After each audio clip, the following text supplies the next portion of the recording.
Okay, we're here today and we're speaking with Elgin Shaw, United States Air Force. Welcome, Elgin. Well, thank you. It's a pleasure, and I consider it an honor to be before you and to share what I have to share. And yeah, any questions, make sure you ask me along the way. Great. Could you give us a little bit of your background? Sure, I was born and spent the first years of my life in the greater Brewster area. My dad was a rancher, my grandpa and his grandpa were ranchers in the Methow Valley. And when I was around 4, my mom packed me up and cleaned out my dad's checking account and moved into Cashmere, and that's where I grew up in Cashmere. From age shortly after that till about 16, I lived a life with a very physically and emotionally abusive stepdad. And so I had what I considered 4 adult guardian angels saw me through my childhood. Most of them with the education system got heavily involved with Boy Scouts. I'm proud to tell you I'm an Eagle Scout at Cashmere Troop 1, and the Scouts helped greatly shape me into who I am now with those 4 guardians. Cashmere is a great town to grow up in. School, I did pretty well in school. School again was my sanctuary in sports. And then, but in high school, so I graduated Cashmere in 1982. I spoke to my high school counselor one time, and that was when he got me registered to vote, and he said, vote Reagan. I said, okay. So my first time voting for president was for Reagan.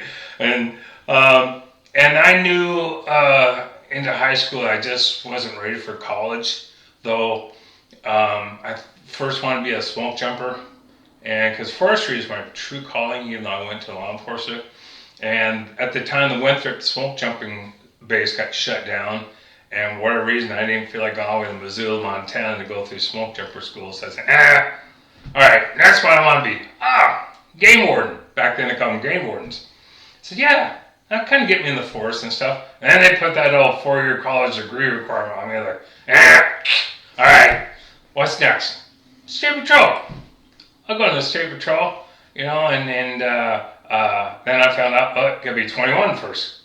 You gotta be legally able to carry a gun. So I said, all right, what am I gonna do? And unbeknownst to me at the time, I actually had a long family history of serving in the Marines.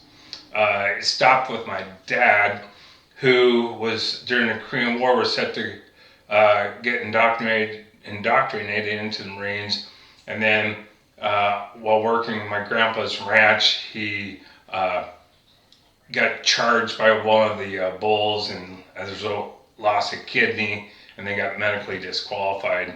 And even then, even though he was medically disqualified, it was very hard on my dad because people thought he was a coward, thought he created it or something like that. Sure. But I didn't know this until years afterwards, my family history actually with the Marine Corps. So what does Elgin do? He joins the Air Force. And the recruiting station was down on Wenatchee Avenue at the time. I went down there, and at the time the Navy didn't have a Master Arms program. You'd be like an electrician's mate or something, and they draft you into it. I was like, not for me. And none of the other recruiters were there, actually. Don't take it personal. The Army was down on my bucket list. Okay. Were you guys listening? Don't hit me the next time you see me. That's right. It's an acquired thing. But I was going at the time for quality life, and I was looking to do my 4 years, get out at age 22, and then go with that state patrol process. And so they had delayed enlistment back then, and so I went in the summer before my senior year in high school, met with a recruiter, and I wanted, at the time in the Air Force, and it was security police then.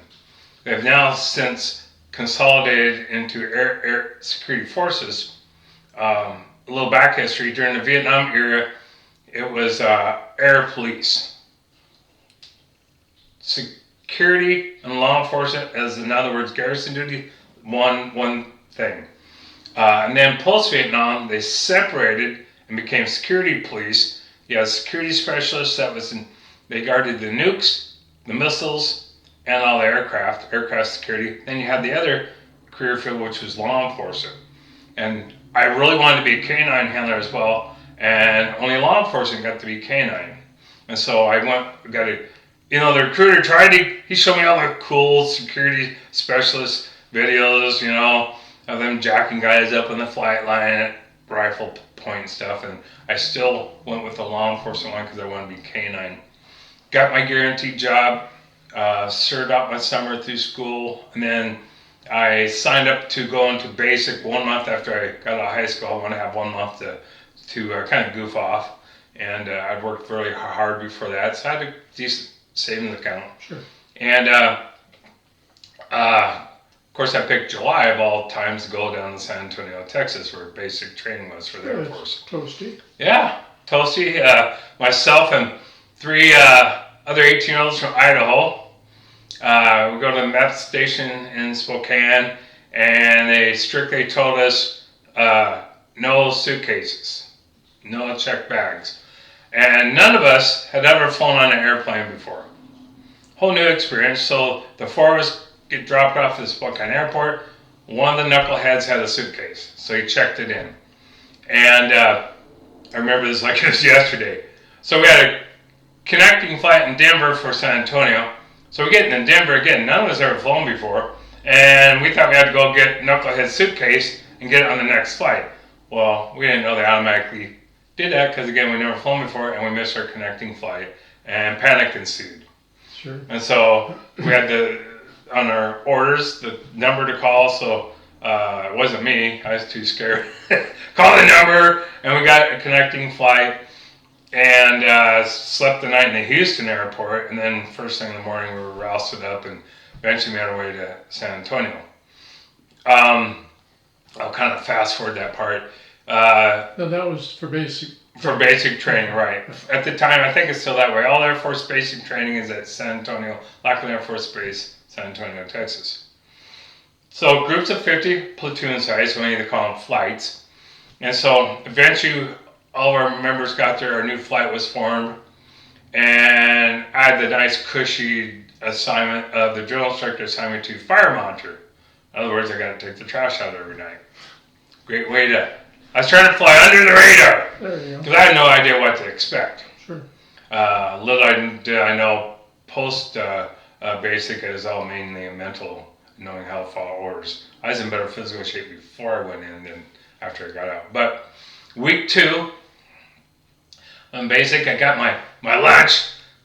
Like a good airman, I walk over towards the table, I hear the head drill instructor, "Shaw!" I stop dead in my tracks, and he walks up to me, and the Sergeant Smith goes, "Shaw, I just fired," I won't say that, I just said, "McGrath." But as dorm chief, which is the equivalent to platoon leader. Right. "You want to be the new dorm chief?" I'm thinking on this, no. And he's staring at me. And I got the little campaign hat right in my forehead almost. "Wow, what's it gonna be?" I said, "Yes, Sergeant." And he threw the tag on my tray, and I went to go to the table I was going to sit at. And he goes, "Shaw, where I'm going?" I said, "Sit down, Sergeant." "No! Flight chiefs, sit their butts over by the snake pit." So the rest of my basic training, I got to eat 3 times a day right next to the snake pit. And it was a challenge to be a leader for 49 others. My second day as the dorm chief, Sergeant Smith caught up with me outside on a work detail, and he goes, "Shaw!" Again, a lot of attitudes, they could cuss a lot back then. And "What the Frank you doing?" I said, "I'm helping out." "I can see that. Don't you? That's one of the reasons why I promoted you. I know you're a hard worker. Told me, don't be doing that. You got, the rest." So, made it out of basic, and then my law enforcement tech school was the same location. At that time period, the Marines, Navy had closed down their MP school, their Master Arms school. So this is working towards late summer of '82. The Marines were flown in to join us in law enforcement tech school, and they gave them the old abandoned barracks as theirs, and they proceeded to whitewash and everything, the ones that had asbestos and all that stuff. Sure. And then I got put into a new platoon for our law enforcement tech school, and we all law enforcement instructors, TAC instructors, picked up a Marine TAC instructor, and he started marching us. We're like, what the heck is he saying? So it took a little bit. And we had a lot of classroom, because again, it was a regular law enforcement academy, only military style. And anybody spending time in San Antonio or Texas period knows how hot and humid it gets. Well, back then there was no central air. It was just a window air conditioner. So you shove 60 of us, counting instructors, in the classroom. Well, people start getting tired, especially when you're up at 4 in the morning. And a hard, fast rule was you start not after you stood up and get back to the classroom. Well, after about 45 minutes, you probably have 40 of the 60 standing back in the classroom. So I virtually, for 8 weeks, stood there taking notes, standing up in the back of the class. A couple times, I automatically just went to the back of the classroom. I said, "There's no point in trying to stay awake." Made it out of tech school, no issues. The last couple of weeks, back to the K-9 part, you got selected. There was no guaranteed position for K-9. You had to be selected, kind of like many other specialties, because it was a specialty. They call it military working dog. So we went to a briefing at one of the base theaters, in which the instructors from the Department of Defense Dog School, which was all branches of the service instructors, gave a briefing, and very detailed briefing, and asked who would like to try out, because you had to try out. And so you'd write your name, your flight number and all that stuff on there. And then I found out, I think less than a week later, that I got chosen to try out. And so in tryouts is pretty much basic facing movements, only with some voice commands as well. Because they want to see if you had what it took to be, verbally. Is the dog going to listen to you, what they were looking for? And I was blessed, as I call it, to be selected for K-9 school. To back up a little bit, so let's back up the basic training again real quick. I forgot a key part. This is something I stress to the young people these days. Is pay attention in school, especially geography. Excuse me. My throat's kind of a mess. In our Air Force basic training, at one point you get to sit down and fill out what we call dream sheets. In other words, bases you would dream to be stationed on. Doesn't mean you're going to get it, because wherever the need is where they're going to send you, just like any other military.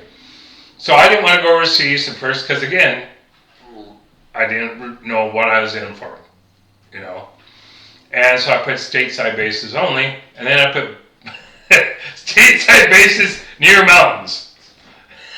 Because this is where the being naive and not paying attention to geography in school comes into play. So, little Elgin Shaw puts down Minot, North Dakota, Grand Forks, North Dakota, Whiteman, Missouri.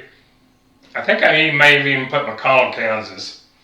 Of course, I put the 2 Washington State bases. So, fast forward back to law enforcement tech school. We got our orders about halfway through, and I got orders for Whiteman Air Force Base, Missouri.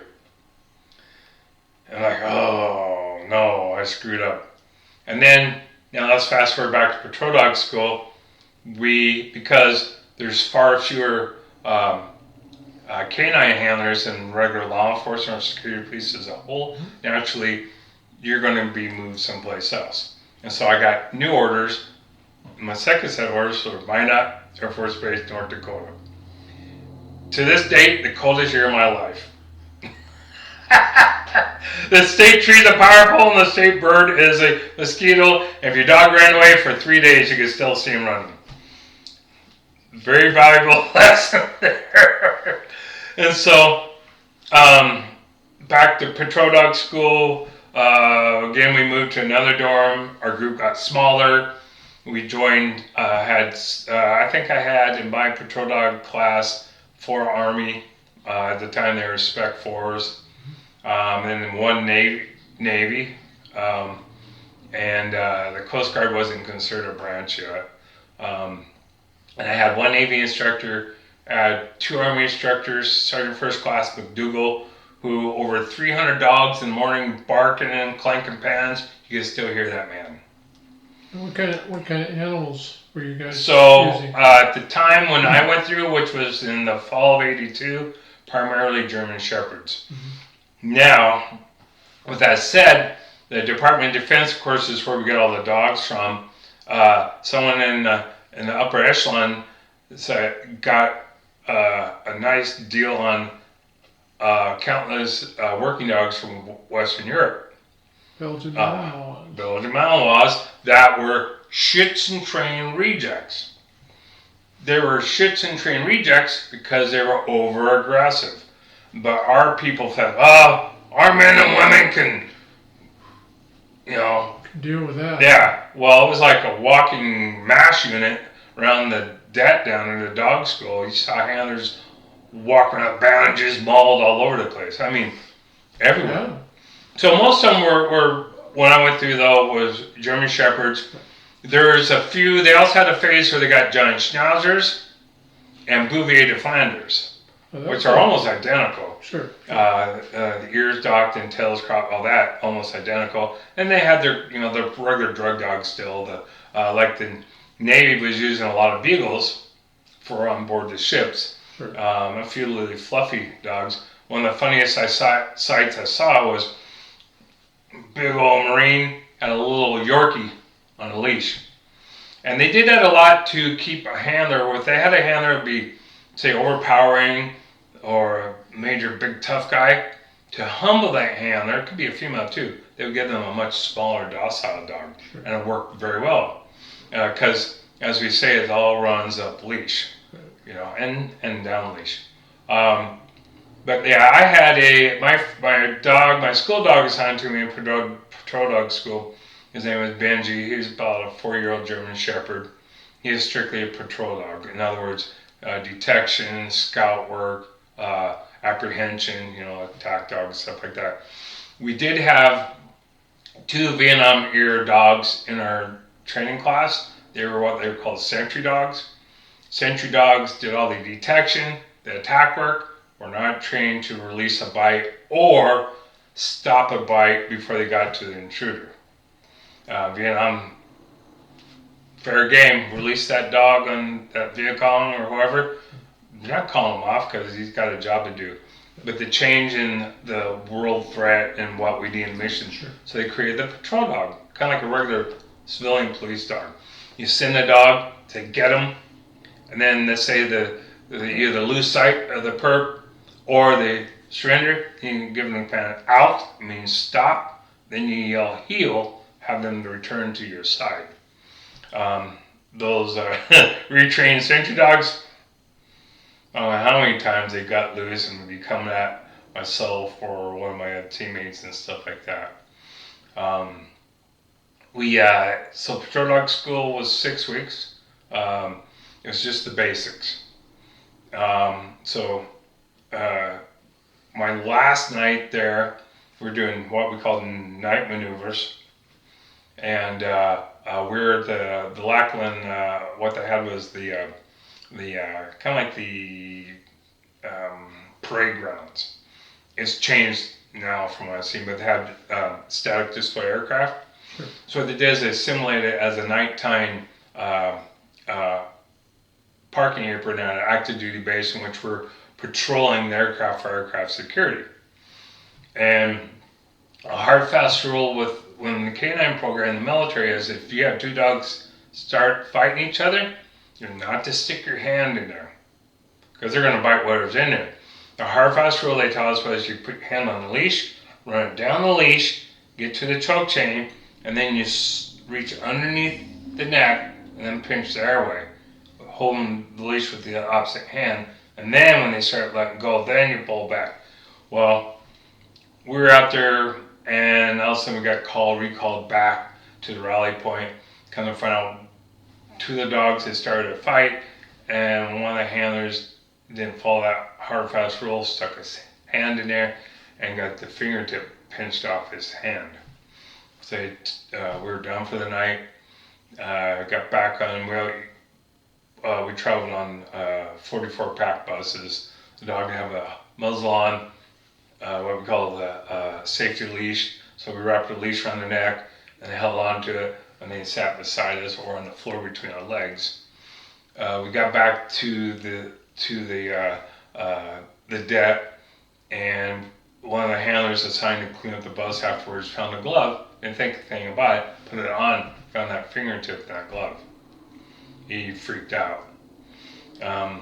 For years, the main veterinarian at the school there had that fingertip in the jar and used it for all the new handlers come through, and they did their veterinarian orientation and showed that, because I went back down there probably 4 years later for bomb dog school, and I told him, I said, I know exactly the owner of that. That's a good teaching tool. Yeah, better visual than an actual fingertip. Yep. You know, because they told us was, remember, the teeth is in the bites, the butt is the end that, we'll just say, farts. Yeah.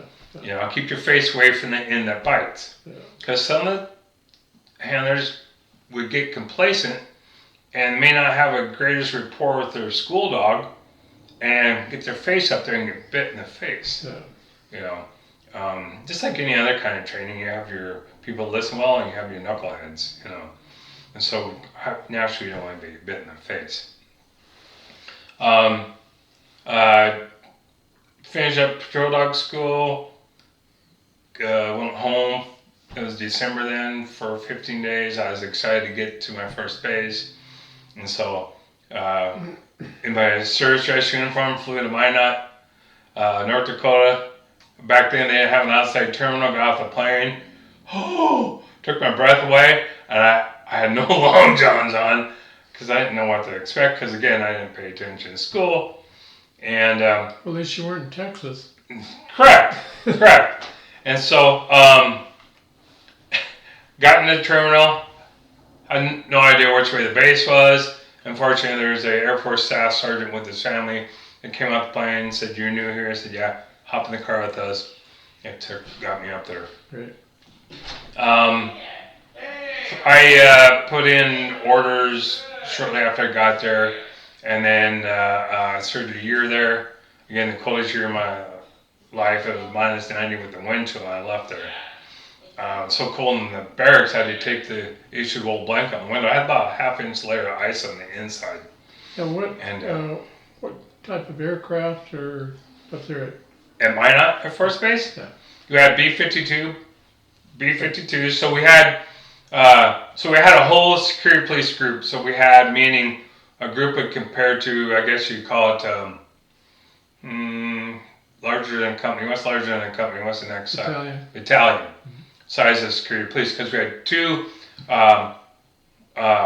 regiments or companies of missile security, because there's a lot of nuclear missiles. Sure. And then we had 6 fully uploaded B-52 bombers on alert with nukes. And then you had to have the equivalent of KC-135 refuelers. You had to have one per plane. Sure. And then you had all the standby ones that, you know. And so they had a couple of trainer planes. And so other than that, there's a whole lot of nothing there. It was the people that made the base, the people I served with made the environment, because the area itself offered nothing, you know, other than a great place to have a nuke base. Yeah. And so I said, well, I'm not sticking around here long. I put in for orders, but I got selected for drug dog school within a month after being there. So like a month and a half later, back down to Lackland Air Force Base to go for drug dog school. And there I got another German Shepherd, only this German Shepherd was like straight from the pound. No patrol dog work, just some basic obedience. He's just going to be what we would call a contraband dog back then, strictly drug dog. Sure. And his name was Rebel, and that was an 11-week course. And that course I had Navy handlers, Army, Air Force. I don't think we had any Marines, so we had one Marine instructor. And that's when I really learned how to get around, because I didn't have a vehicle. And so None of us had vehicles, so we learned the bus system because we had a lot more freedom of movement, of course, because we're in an advanced course. Sure. And um, finished up on time with that, and then went back to Minot Air Force Base in North Dakota. Got assigned to my regular shift work. Got assigned a brand new dog, a white German Shepherd named Pearl. She was, I think 2 years old at the time. She's a patrol/drug dog, so she's dual trained. Sure. And so we were assigned regular law enforcement patrol duties on the base, and then in addition, I'd be doing drug searches, common area searches of the barracks outside the day rooms and stuff. Right. So let's say I'm in at nails, I would get at the beginning of each shift, my shift sergeant would give me a list of common area searches, and it came down from someone in the command. They would randomly pick them, and then say I had this barracks to go through, so I just have I'd have Pearl search the bottoms of all the barracks rooms doors and the common areas. And so she was to respond, or as they like to call it, alert. Then we go through the process just like we do here, getting a warrant and all that, because we were required to go in front of the base commander and give a demonstration called a certification. And then, because the base commander was the issuing authority for the warrant, it's kind of like a judge is here. Kind of for probable cause warrant or something. Exactly. And so, did you work with? I don't know what the Air Force calls CID, but I mean, is that the enforcement side of what you're talking about? Right. Yeah, the Air Force it's called. I know what you're talking about. It's called Office of Special Investigations, OSI. Okay. And so you'd work with the OSI if whatever you came across is larger than a patrol situation. Sure. Then you would work with OSI. Like if they were suspected smuggling or something. Right, exactly. Our bomb dog teams work with them more because of the old weapons and ammo, your usual stuff, you know. Sure. And so more than we did. If we work with them, it's because they get intel on some kind of outside source bringing narcotics onto the base. Right. And then we'd be working, because we did searching vehicles coming onto the base as well. They call them entry control checks. We do that, and sometimes we work with OSI and they let us know which vehicles we'd want to check, and then we go from there. So it wasn't it's my era. They just got off of because I came in '82, so I'm just a little bit past that post-Vietnam era. There's a lot of changes there. We had the whole civil rights. There's still a lot of racial stuff. Right before I came in, a lot of that got cleaned up a lot. And then, so we kind of went on a whole new era in the beginning of the 80s coming through there. So there's a lot of trial and error stuff going on as far as, kind of like dealing with a whole different type of troops, so to speak. Sure.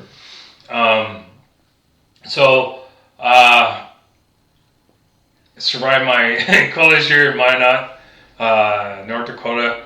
Got orders for the Ryukyu Islands. I remember the day I got them because, the traditional green bar paper they used to have. I got my orders as for shift, and I'm like, all right, I got orders for Ryukyu Islands. And one of my fellow dog handlers, she'd been there. She goes, oh, you got Okinawa. I'm like, really? Yeah, you lucky dog. I wish I was going back and stuff like that. And so I was done and leaving Minot within a year. So I flew out of San Francisco. That's where I got my first exposure to a USO. I didn't know what a USO was. And someone like you or I came and found me, and a couple others, hey, come down to USO. And I flew out Flying Tigers. 747. I had the luxury of being in the middle of the six in the middle.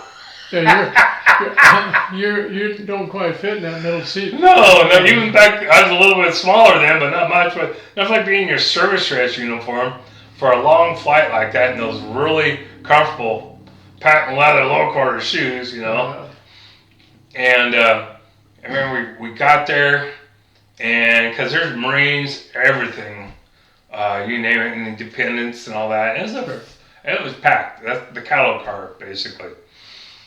And so we get there, we're unloading at the MAC terminal, and And my intro monitor person there to, you know, for my unit, gaining unit, met me.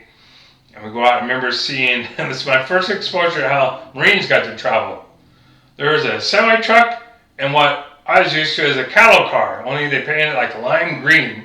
And they're putting all the Marines in the back of the cattle car. I was like, what in the world? I said, oh yeah, they retrofitted it. We do those back on the transfer cattle. And so I learned that, and then I also learned there's like 30,000 Marines in Okinawa at the time. And so the unit I got assigned to at Kadena Air Base Okinawa was a large unit because Kadena Air Base is huge. It's like a rather medium-sized city. They had because it's the hub of the Pacific itself. And they had 2 or 3 squadrons F-15 fighters. You had 1 squadron F-4s. They still had some F-4s. They had KC-135 refuelers. They had RC-135 there. They had AWACS as well. Sure. And we even had 2 SR-71s. Only they were called the Habus there after the Japanese invented the steak. And the SR-71s had their own area. And I remember I had several occasions I actually got to watch it sitting on the end because I always take off right at dusk and sit down there and be sitting there. The pilots wear like an orange astronaut style suit. Yeah.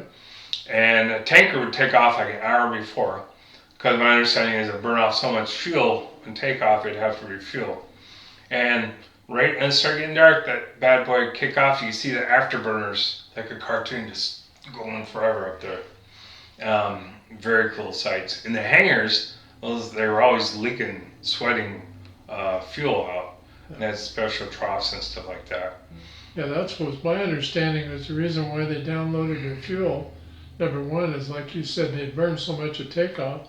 The other, because of the skin and the material that they're made of, they needed them to have flexibility. Exactly. So they would, they didn't call it leak, but they called it kind of like sweating, so to speak. Sweating, yeah. And then when they got up, then they could take on a full load because they flew. Yeah, forever. It's impressive. We still talk about it to this day. Yeah, especially something that's going to go up 80,000, 90,000 feet. Correct. Yeah, exactly.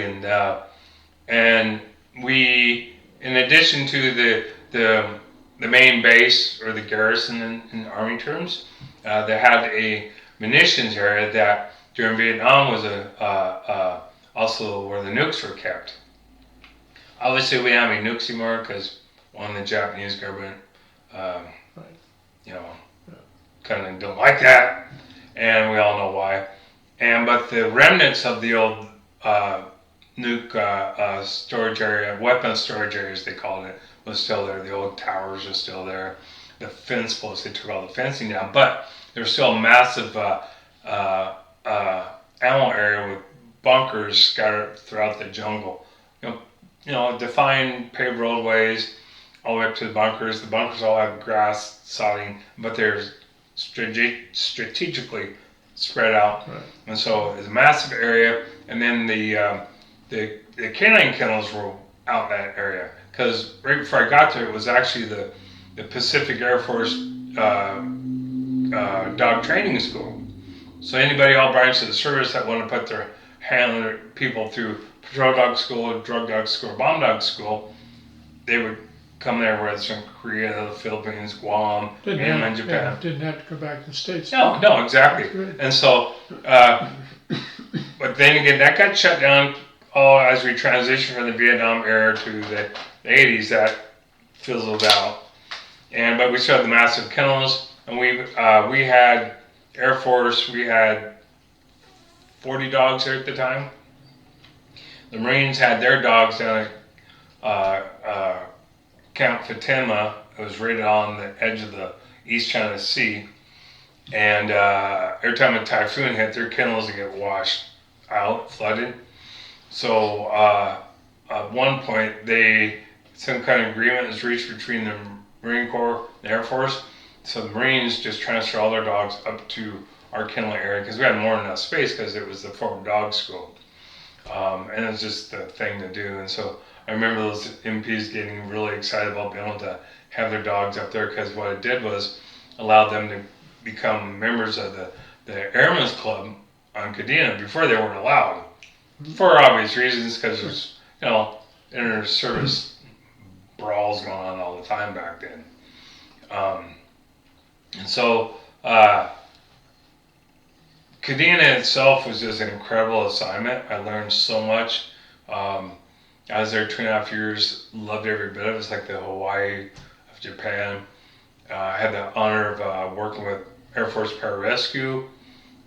They used the Northern Training Area we used dogs to help them learn how to evade tracking dogs in the jungle environment. I remember I went up with the PJ. We drove up and hiked to the top of a ridge, and then later the PJ crew that were coming in to look for the sim-laid down pilot did false insertions. We watched them do that, and then the next day we started our part of trying to track them down. That was a really incredible experience. At the end of that, we finished early, and we're going to have to bivouac overnight up there.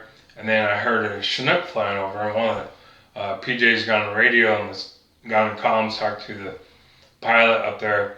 And I remember he was asking, "Can we get a ride back down to Kadena?" And said, "How many?" Said, "How many?" And then he said, "Oh, we have a dog." And then the pilot asked something about the dog. He goes, "No, I'm sorry, but the dog's Air Force." Well, what the pilot was wondering if it was a boony dog, a stray dog. And so, because I'm thinking, why would he ask, what service? Are we that, not good with each other at the time? Little did I know. And so the Chinook landed at a LZ a couple hundred yards from us, sort of scrambling, put our gear back in there. And we go down and we load up because it's just the crew. There's no other passengers. And we get on there. Well, I don't have any hearing protection because I didn't fly up. I rode up in a truck. And so I have hearing protection. And of course, the Chinook is loud. Yeah. And so the PJ is like, one of them said, "Take a couple blanks out and 5.56 and put the primary engine in your ears." I'm thinking, yeah, you're trying to pull a fast one on me. Like, "No, do it. We're serious." Mm-hmm. Fortunately, we didn't have cell phones back then, taking pictures. But so I did it, and I mean, dang, it works like a champ. Look goofy as all get out with. Ours were the filters out of Marlboro cigarettes. Oh, there you go. Yeah, probably worked just as good. Yeah. And then on the way down, we got a great view of Okinawa and my dog standing up, leaning with the turning and stuff. And it dumped us off right behind the MAC T terminal. There's 6 of us, and we're all full rock camels and face paint, and people were looking at us like we had sterile uniforms. And we're like, "Who are those guys?" They had an idea. And so yeah, I had that honor, and also I think the second group, Special Forces, came back to Torrey Station, which is a very small army base. Hadn't been occupied by the Green Berets since Vietnam.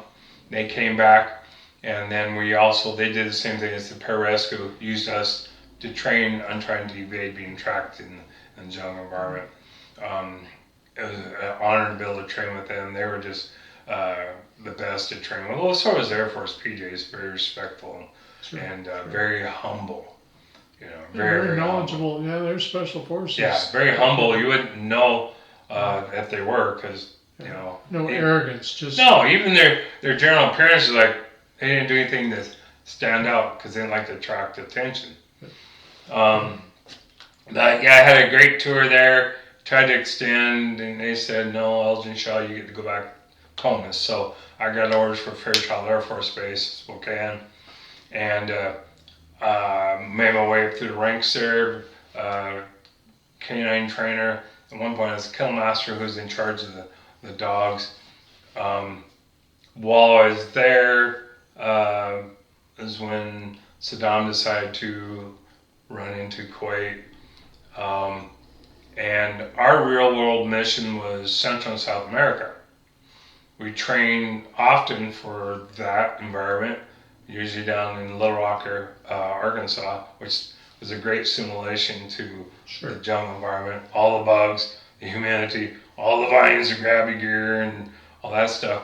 And we trained a lot down there. And then comes Desert Shield, and guess who gets called up to go to the sandbox? And done no training in the desert environment, you know. And so they wanted I forget the titles for it, but they wanted a K9 headquarters unit to go, which is like a 3 or 4 person unit, and then a K9 squad, which is 6. And so I'm also was going to send a squad of security specialists, so the aircraft nuke troops with us. And so we processed through, and then they said, stand down. So we stood down. And then I said, okay, you're going again. Then stand down. That went on for like 3 weeks. And finally it came down, okay, the security squad, you're not going. K9 squad, you're going. K9 headquarters, you're not going. And we got our briefings. I remember at the intel brief, one of them, because initially we were supposed to go to right up on the border to Kuwait. We were going to be attached to a Marine unit and give them support on what's coming around and trying to avoid them. And then we got changed again to another unit. And what I later learned was there just wasn't enough. They wanted bomb dogs as well to meet the demand that they needed in Saudi alone. So we finally got our orders. I remember October 1st, I think it was, October 2nd. We boarded a KC-135 air refueler. That's how we always flew. That's all Fairchild ever had. And every time we went someplace, we loaded up on tankers. And they did is took a 3/8-inch plywood and built boxes, cargo straps in the middle, and with all of our gear would go into. And you have to hand load, unload on up the aircraft. Our dogs would transport in aluminum dog crates designed for that. They weighed 66 pounds empty. And we were well versed in that as well. So we loaded up, 6 of us, and our orders at that time was for King Fahd International Airport in Saudi Arabia. So we board up, and we take off. You had to carry an oxygen bag, and then we were so used to it. After once we let it off, we climb on top of the gear and just go to sleep. Because it's pretty compact in there. And I remember I fell asleep for like 4 hours. I woke up like when our first stop was supposed to be at Wert Smith Air Force Base in Michigan. And I said, we gotta be almost there. They're like, nope. I said, where are we? Over Boise. Like, what? Well, we got diverted to Southern California for air refueling mission. Yeah, they're transporting us, but they still have fuel for. Sure. And so we finally landed at Wert Smith Air Force Base. Oh, no, we didn't. I take it back. We're in an R model.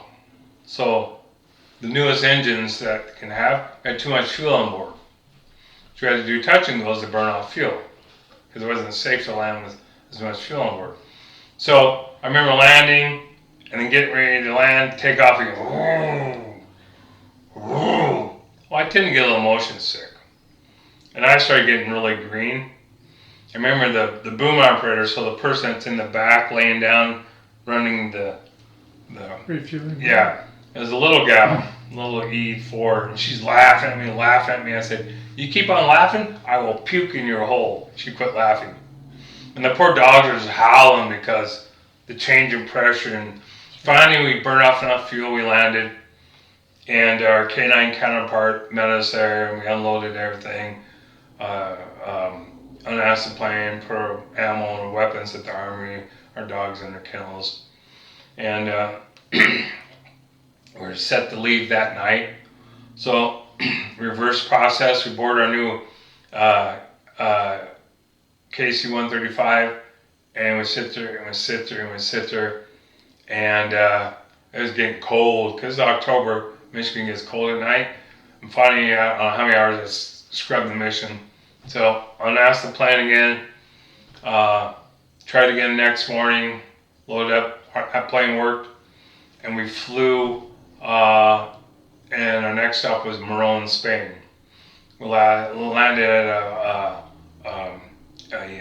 deactivated Air Force base that deactivated post-Vietnam. It was a former Strategic Air Command base, SAC base. Landed there, it's being ran by the Spanish Air Force, and there's a Tennessee Air Guard unit there.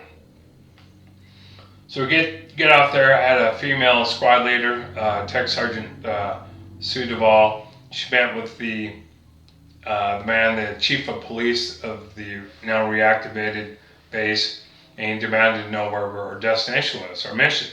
She said, I can't tell you, it's classified secret. And he said, Sergeant Duvall, if you don't tell me where you're going, I'm going to send your butts back to where you came from. He said, so finally she told him, it's okay, you can stay the night here. And it's a power thing, I'm sure. The next day, we spend the night, they keep put us in the empty barracks. They give us a sheet and a pillowcase.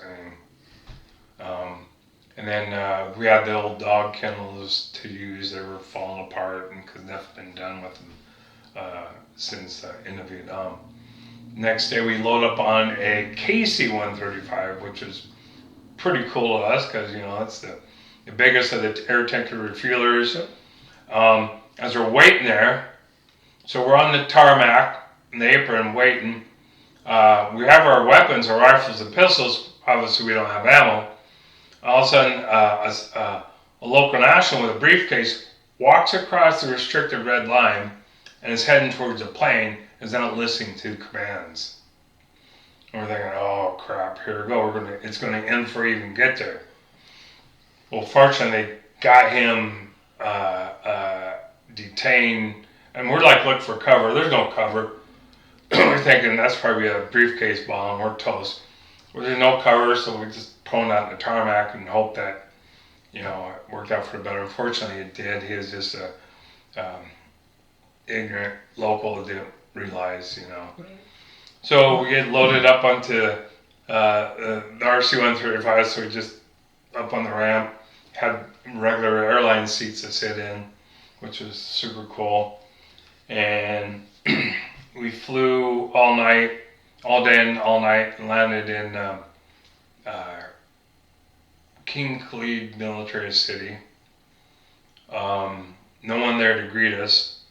Of course, it's hot. We're in Hades. No, that was in Saudi Arabia. Yep, our first taste of the sandbox.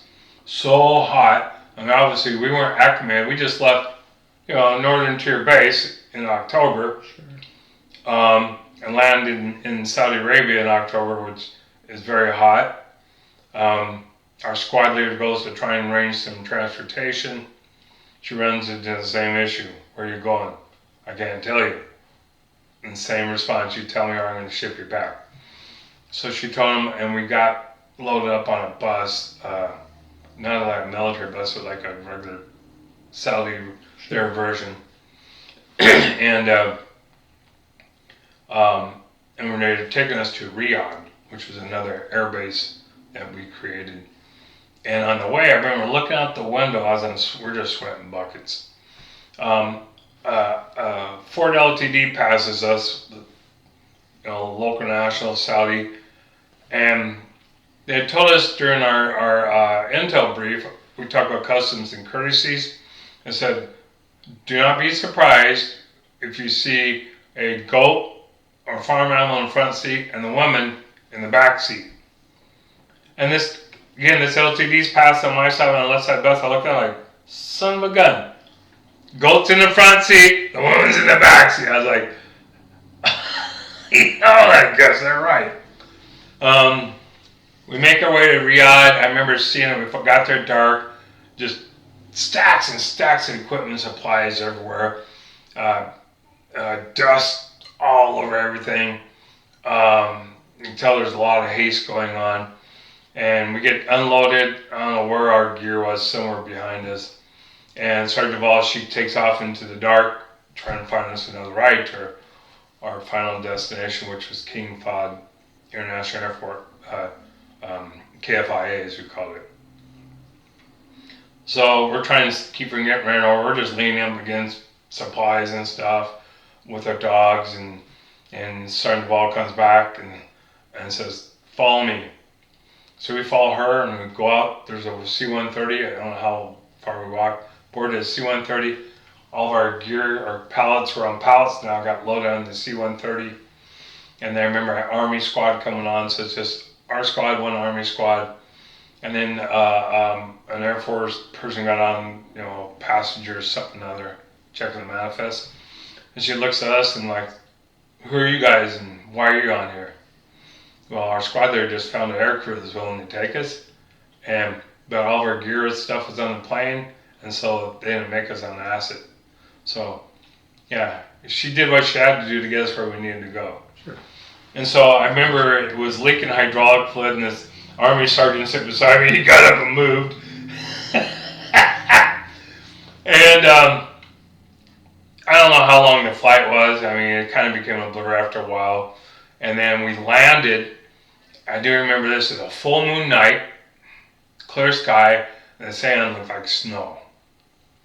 The closest I come ever to the desert was, the sand dunes out of Moses Lake, And so we unasked the C-130, or take off our 3 pallets of gear off our dogs and stuff. And there's a GPU large tent there. It said maps too, and that was it. There was no one to receive us. And so they had no idea who we were, where we were supposed to go.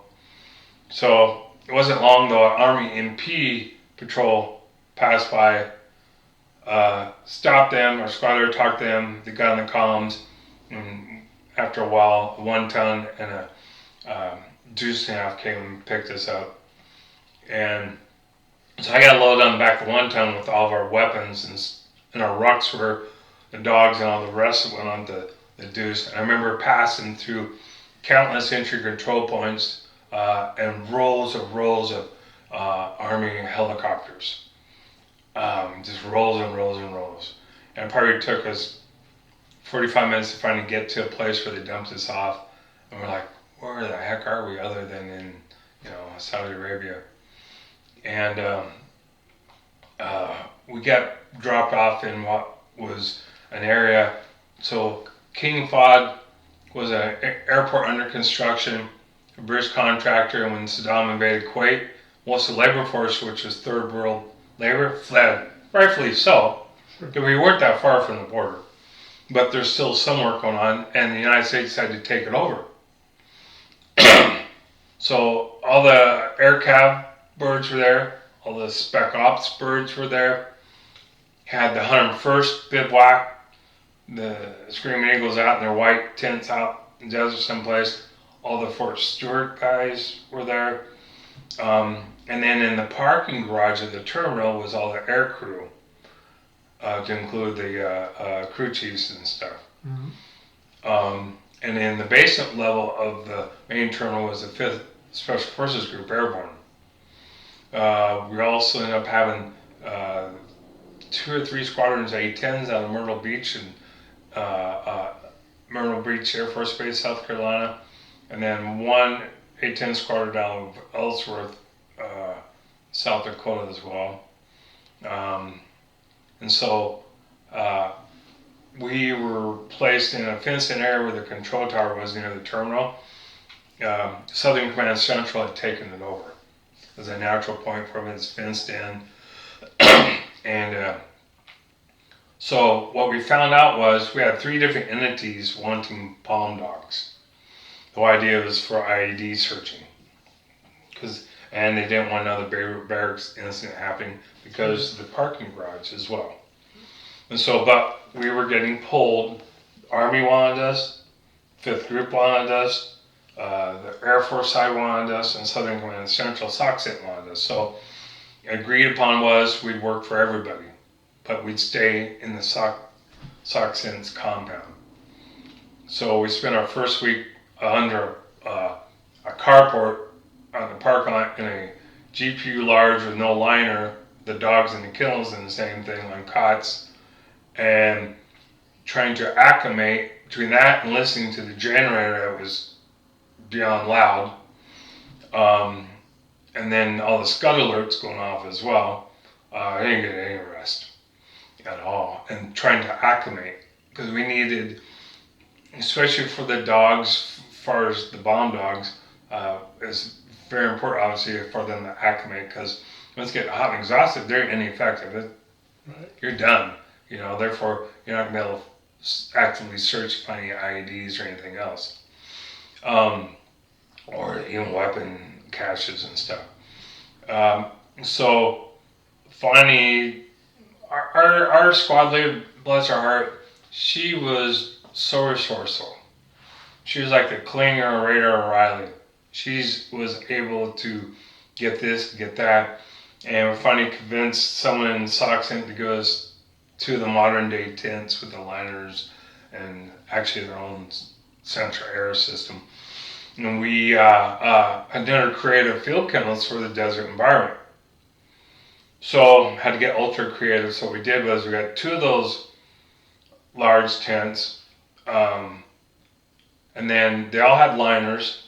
So we took the aircraft cargo pallets, we put them on cinder blocks, and came out just perfect. So we had 6 dogs, so we were able to space all 6 of them out equally in a tent for them called the field kennels. We lined it. Before we lined it, we dug a trench along the wall down each side. We lined it, and then they had a stakeout chain, which was part of the standard equipment, 6-foot stakeout chain. We used a leather collar. We stake it onto the corner of the pallet, and the dogs could not get to each other. But they could still move around. Yeah, they could still defecate, urinate. Sure. We'd go in there, scoop up the defecation, and we had access to a fire hydrant. Because again, this is airport under construction, so we weren't total field conditions. Right. And so we had access to fire hydrants like 6 feet from the kennel, so we use it to rinse everything out. Sure. We just ran out the back of the tent, and there's actually a storm drain down the bottom of the sand behind us. So it worked out very well. Yeah. And we had a vestibule in the middle where our charge quarters could be, because one handler had to be there, make sure the dogs that weren't working were good and taken care of, while the others rested. I was assigned to nights, thank goodness.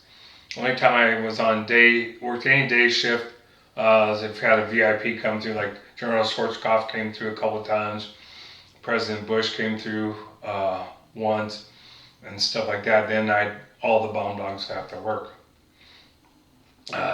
Here's something that you'll never find in writing, because you know how it goes with the military and stuff. So they wanted 6 bomb dog teams. Then you get 6 bomb dog teams. There's enough years gone past so there's no upset involved here. What they got was 2 regular patrol dogs, in other words, apprehension dogs and scouting type dogs. 2 patrol drug dogs, so a dog can find drugs and do the patrol work, and 2 patrol bomb dogs. We passed off those other 4 dogs as bomb dogs, because again, perception's everything. We use those dogs to search random vehicles coming in. The base, again, is the airport under construction.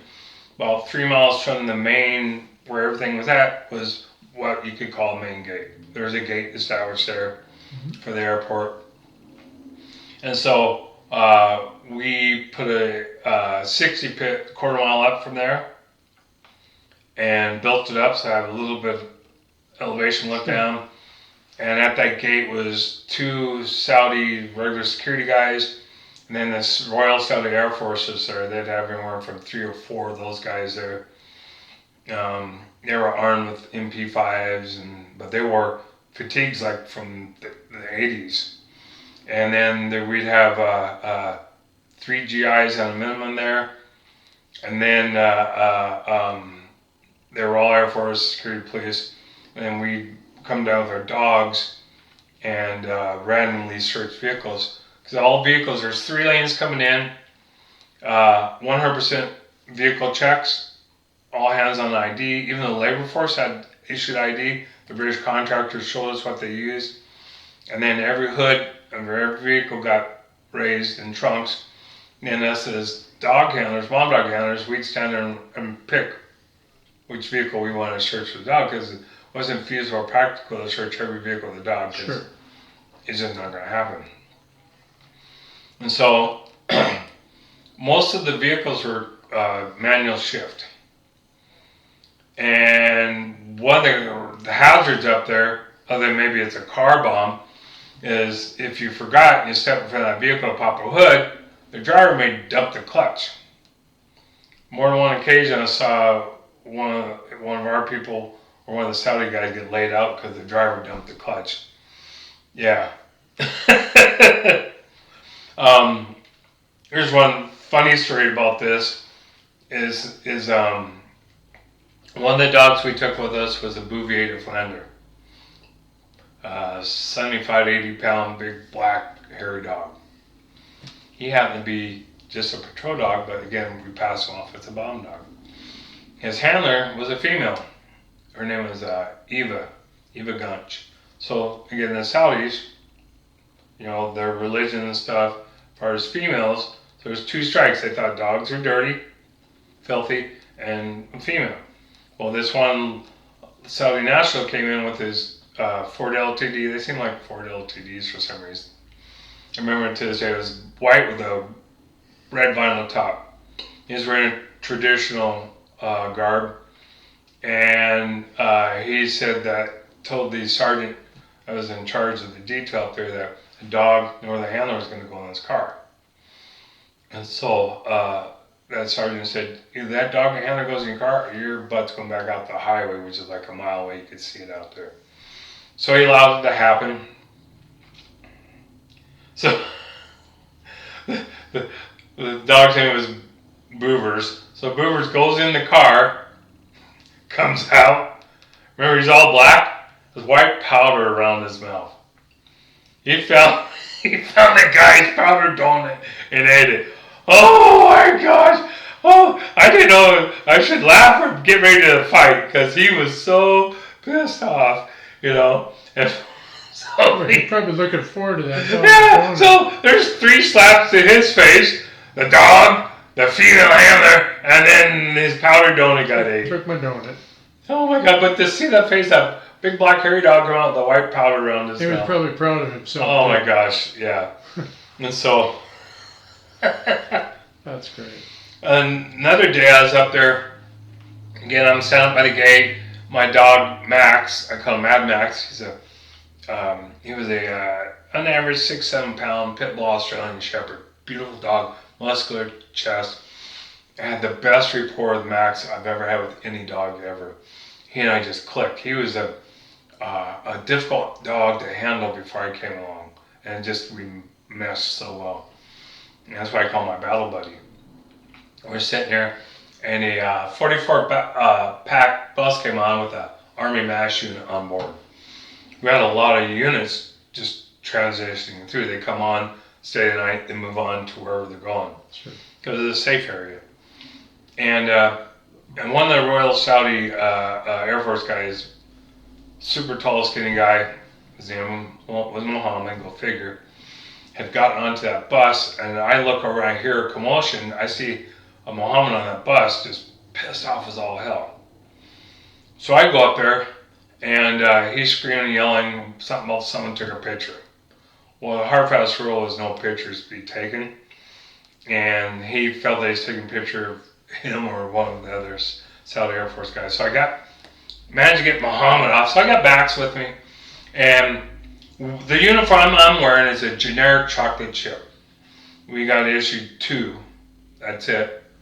I'm wearing my Air Force beret, which most Army troops have never even seen before. So they had no idea who I was. They saw a beret with a crest they didn't recognize, a sterile uniform, but I had jungle boots on. Which, because remember our real world mission was Central and South America. We took super glue for the screens, but it still got hot with those shanks in there. But we had no choice. Sure. And the chocolate chips were winter weight. They weren't ripstop or anything like that. So I get on the bus. I get Muhammad off. I get off the bus. He's demanding the roll of film, and so I stand there and I say, "Okay, who took the pictures?" They're all just sitting there. It's okay. Who took the pictures? Nothing. So I said, "Listen, here's the deal. You just potentially create an international incident here. You saw I come off the bus. I don't know how much longer I can be off the bus. Who took the pictures?" Finally, this Army major goes, "Sergeant," and he's just guessing probably because of how I carried myself and stuff. "I took the pictures. I saw you and your dog go there. It's a harmless picture I took." "Okay," I said, "Major, I understand that. Don't do it anymore. I'm not taking your film. I don't have an issue you taking the picture of Max and I." And I turned to the driver and said, "When I get off here, you're to take off." So I got off the bus. He took off. Muhammad was pissed, you know. And so, another night down there, we'd also learned in the meantime from our intel that the Saudi Air Force did not have any chem gear, and they had been directed that if there's a thought of an actual chemical attack, they would shoot the nearest GI and take their chem gear. And so, our allies. So we're kind of watching a little extra anyhow. And at the same gate, nighttime, an Army MP team in a Humvee comes up. They're Army Guard out of Kentucky, I think. A couple more Vietnam vets, stuff like that. We're up there, so there's those four, had their 60 topside, and Eva was down there with her dog, and myself, and then there's the standard 3 Air Force security police guys. And this other Royal Saudi Air Force guy, we call him Blue Eyes, went up to Eva. So we're wearing our flak vests and everything, full gear. And he thought it'd be a good idea to come up and touch Eva in the chest. She shoves him back. All of a sudden, we have a big standoff here. Round chamber, we have a big standoff. Even the 60 swings around. And it was tense. And so, through some serious talking, got everybody to agree to lower the guns and all that stuff. And it would have been ugly. Again, you'll never find that in writing anywhere. And so, we're there for the whole build-up. We see a lot coming. You get reports of suicides. There's a lot of people going in the makeshift porta-johns and unfortunately taking their lives. A lot of accidents. Anytime you have a big build-up, people getting accidents galore. Every day someone was taking their life or losing their life. One day when I was sleeping, because again I work nights, I woke up. The place just was like shaking. I woke up as my squad leader in full BOP gear, waking me up and telling me get my mask, grab my gear, and hit the bunker, which is at the tail end of our tent. And so I have a dead sleep, waking up to that. So I'm grabbing my flak vest, my chem bag, my rifle, and drag it to the bunker. And we get in there, and we're waiting for the all clear. We don't hear anything else. I hear something cooking off, but that's about it. And long story short, what happened was a Hellfire missile off of one of the Army Apaches had decided to take a trip on its own. And it had gone across the tarmac, somehow missing a couple tugs. Didn't have any other aircraft. On the far side of the apron, a long ways over, was the A-10 ammo dump for the Air Force. It found it. Yes. So the 2 Air Force security police assigned to guard the ammo dump, fortunately, they're screwing off like they do, and we're just outside the area. Otherwise, they would have been blown up with it. But it just... It's a lot of ordnance. Yeah, a lot. And it was cooking off. I got a couple pictures of it, and talked to a lot of Army vets and stuff right there, and others that, I talked to a couple air crew crew chiefs that talked about what actually happened and stuff like that. And so, in the meantime, Saddam's launching his guys at Israel, trying to draw them into the war. President Bush is telling them, no, don't. And these things are flying over. So we got the Brits with their alarms going off. We got the U.S. military's alarms going off. Never the same time. The Brits were always sooner than the Americans. The issue is having an all clear signal. And I swear Saddam was launching on the back of a Pinto or something. We didn't have the Patriot anti-missiles there yet. So they're clearly going over us, we didn't know that. The all clear signal was clear as mud. And so we didn't be like peeking out, pulling the tarp back where we were, see people walk around, because the comms weren't very well either. In Southern Command Central's area at the base of the terminal, they had a building there. The entries, both entries, they went old school World War I. They had Tweety birds in cages. And so, yeah, which was the best detection possible. Better than any technology. And so I'll never forget all that. I always like, is it safe to peel out the mask, and then if Tweety's hanging upside down by one, or is dropped to the bottom. I keep your mask on. Yeah, exactly. In the meantime, we'd gotten swapped out our own M17 A1 masks for the more of a bubble-ish one, right? Which were a huge relief as far as being able to shoot with those things. Because the old M17 A1s, you got to twist a rifle over. We had the what they call an M4 these days. It was called either the GAU or the smaller version of a AR-15. They were Vietnamese weapons that we had.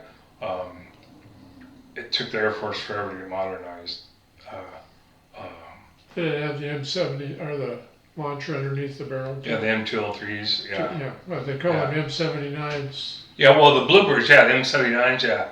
We had those. I got certified under those, and they have the 203s are the long guns, as we call them.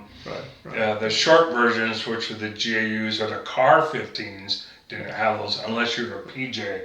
So you still had the thumpers in. Oh yeah.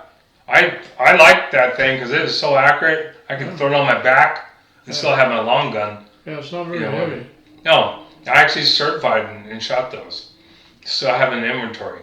When I first went in, we still had Vietnam issued flak vests and piss pots. It took forever. 38s from Vietnam.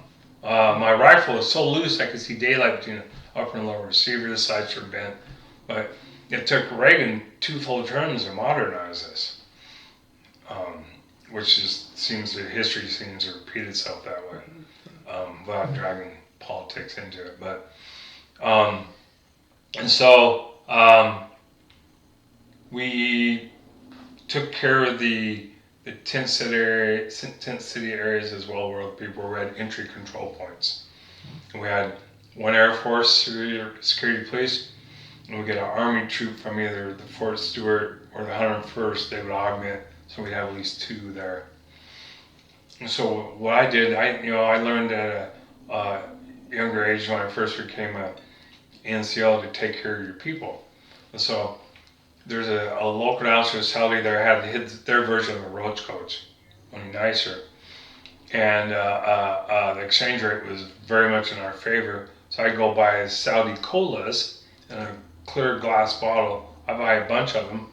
And when I stop all the entry control points, I give those guys those cola sodas, which I didn't realize what I was doing totally, but I was helping out with morale at the time. Be surprised what little thing will help. Yeah, exactly. It's just like with Max, my battle buddy. hard fast rule in the military work dog world back then was no one gets to pet your dog unless it's another handler. Joe Q, soldier, airman, or whatever doesn't get to pet your dog. Over the course of time when I was there at King Fahd, there's the longer we were there during the big buildup, because that was very stressful, that big buildup. People may not think so, but it was. Because the times were different back then than they are now. I saw pilots, air crew, people from SOCCENT, like, oh, I miss my dog. The longer and longer we were there. So I started bending the rules. I started letting them pet the dog because I saw the benefit to him. I was actually ahead of my time. Had no idea. What I'm doing now is what's the big thing now is Therapy morale dogs, therapy dogs. Comfort dogs. Comfort dogs, exactly. I just knew that these people were missing their loved ones and their dogs. They needed something. Yeah.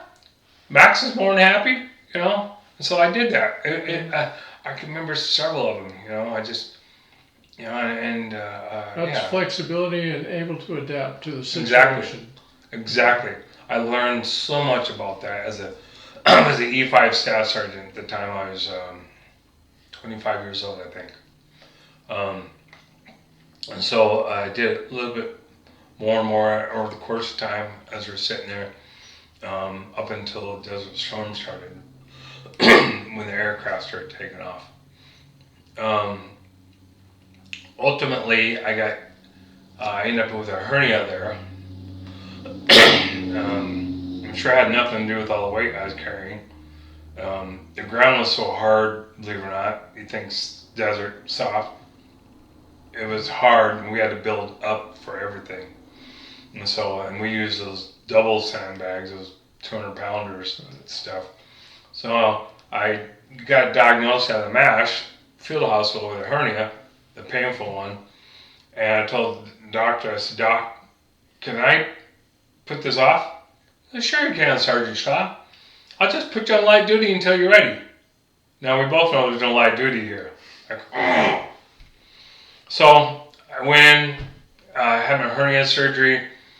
I remember them putting me out. I remember being wheeled up into almost like a chicken coop ramp because it's bumpy, into a metal white locker.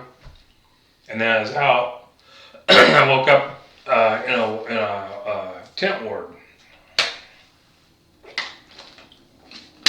And this I don't know what branch of service it was, across another patient said, you know what you did during surgery? I said, no, you're slapping the nurse on the butt. Like, no, yeah, you're slapping the nurse on the butt. No, I think he was messing with the new guy in the ward. So the head ward nurse came in, she's a big old battle axe, said, Sergeant Shaw, you need to get up and walk around, and you need to urinate. If you don't, I'll have to put a catheter in. I'll make sure, yes ma'am. And then you gotta walk around because you can't get all tight and stuff. So one of my walks that same day, because I wanted out of there first off, I didn't like the idea because scuds were still flying over. I didn't like that idea at all, and I felt I wasn't pulling my weight. Because here I am, sent here for a reason. I got my battle buddies sitting there not being used. We need to be out looking for IEDs and car bombs, wherever else. So I'm trying to get back on duty as soon as I can. I come back and there's a very good looking blonde standing there. She's got her chocolate chip trouser, field uniform on the top, standing her hands in her pockets, grinning from ear to ear. I sat like two beds away. I said, no. She goes, and she told me this story. She goes, yeah, during surgery, your arm fell down, and the surgeon said, I wonder where his arm is. He goes, I know where it's at. He goes, how do you know? Because you slapped me on the butt. And so she was very cool about it. That's cool. Yeah.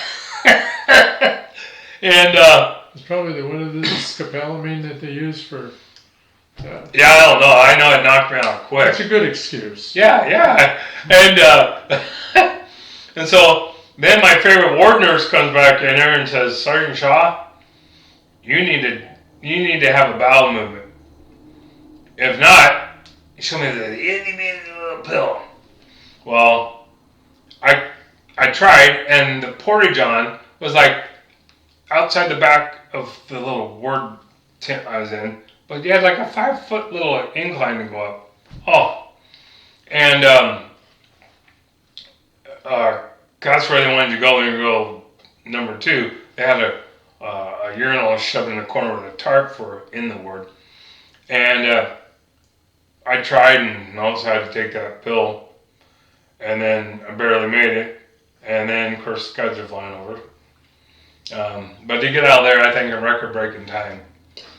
And then I was getting ready to go back to the duty I was working, and that Boovers, the black Bouvier I told you about, he had a medical issue going on that the veterinarian there that deployed there couldn't find out what was going on.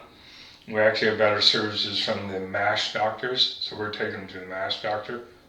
And finally I said, no, he's got to go back stateside because we can't figure out why apparently he was urinating blood for some reason. Right. And so the squad there said, you're going back with that dog. And I protested it. I protested to no end. She still sent me back with that dog. So I remember the day I left, which it's almost like survivor's guilt. Here I'm leaving my battle buddy there because I was supposed to go with the 5th group. They were assigned to liberate the American Embassy in Kuwait once we went in. I was supposed to go with them. And so here I am, all this hard work, all this time, everything we experienced together, I'm getting shipped back with someone else's dog.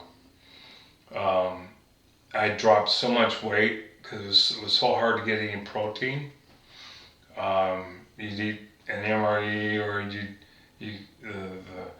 the military shallots, the worst.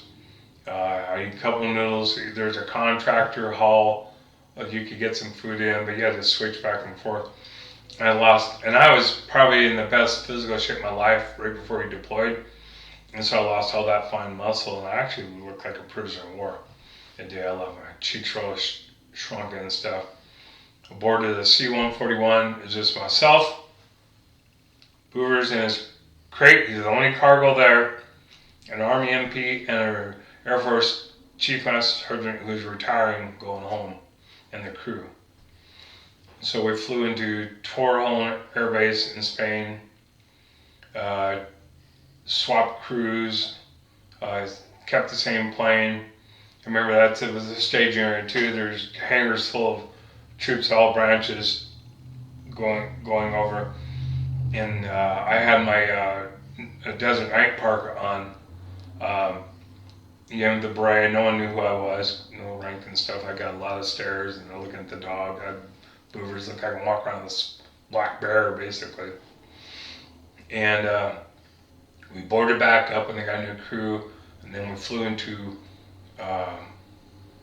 Shaw Air Force Base in South Carolina. Got there in the middle of the night. Customs came on board, and the MP, he was like, "Oh, I got my bayonet with me." I said, "Don't worry about it."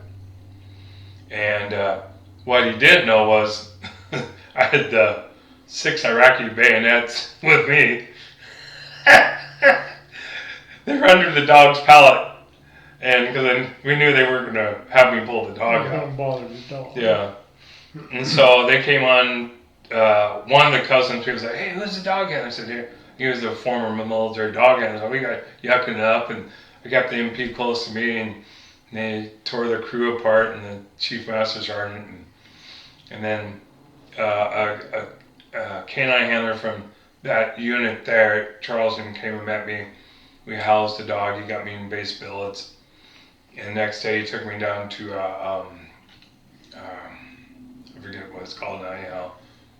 Travel where I can get airline tickets, and then I got an airline ticket. Took me to the Charleston airport, and I'm there, and of course same attire, my field uniform, my chocolate chips, my desert parka, and people are like looking at me really weird, like, what he got in the crate.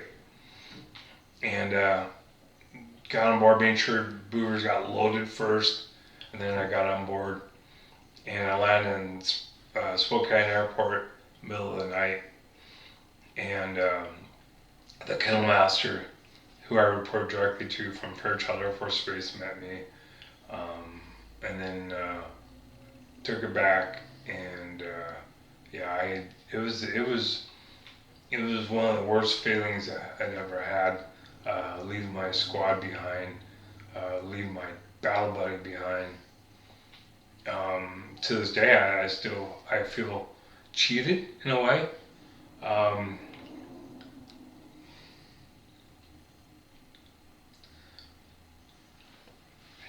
It's okay. My squad leader, she lost her battle with lung cancer a few years back. I got to talk to her shortly before. She's in National Cemetery, Tennessee. It's on my list to go visit her and pay my respects to her. But I know she did the decision she felt was the best. To this day, I disagree. Even at my weakest, I was still better than the handler got left. Yeah, stayed there with my dog. But yeah. I had my marriage I was struggling with. It's important people see this, so that's why it's okay. She was in the same career field, and shortly after we got married, she got orders for Korea, so we were already separated for a year. And then shortly after she got back, then I deployed, so there's another 6 months. And so that relationship was on the outs. And so, Was she a handler like you were? yeah.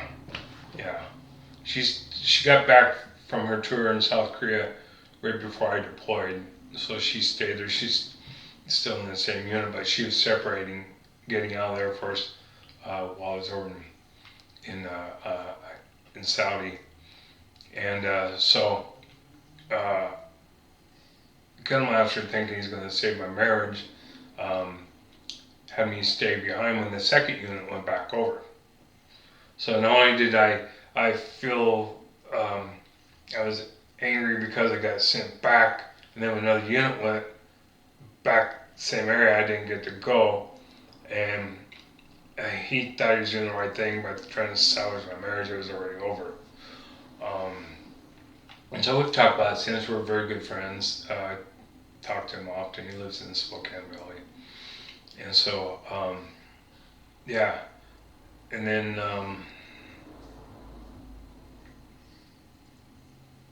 it was a hard adjustment period.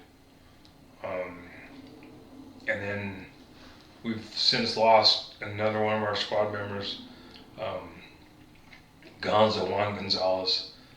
He was like my little brother.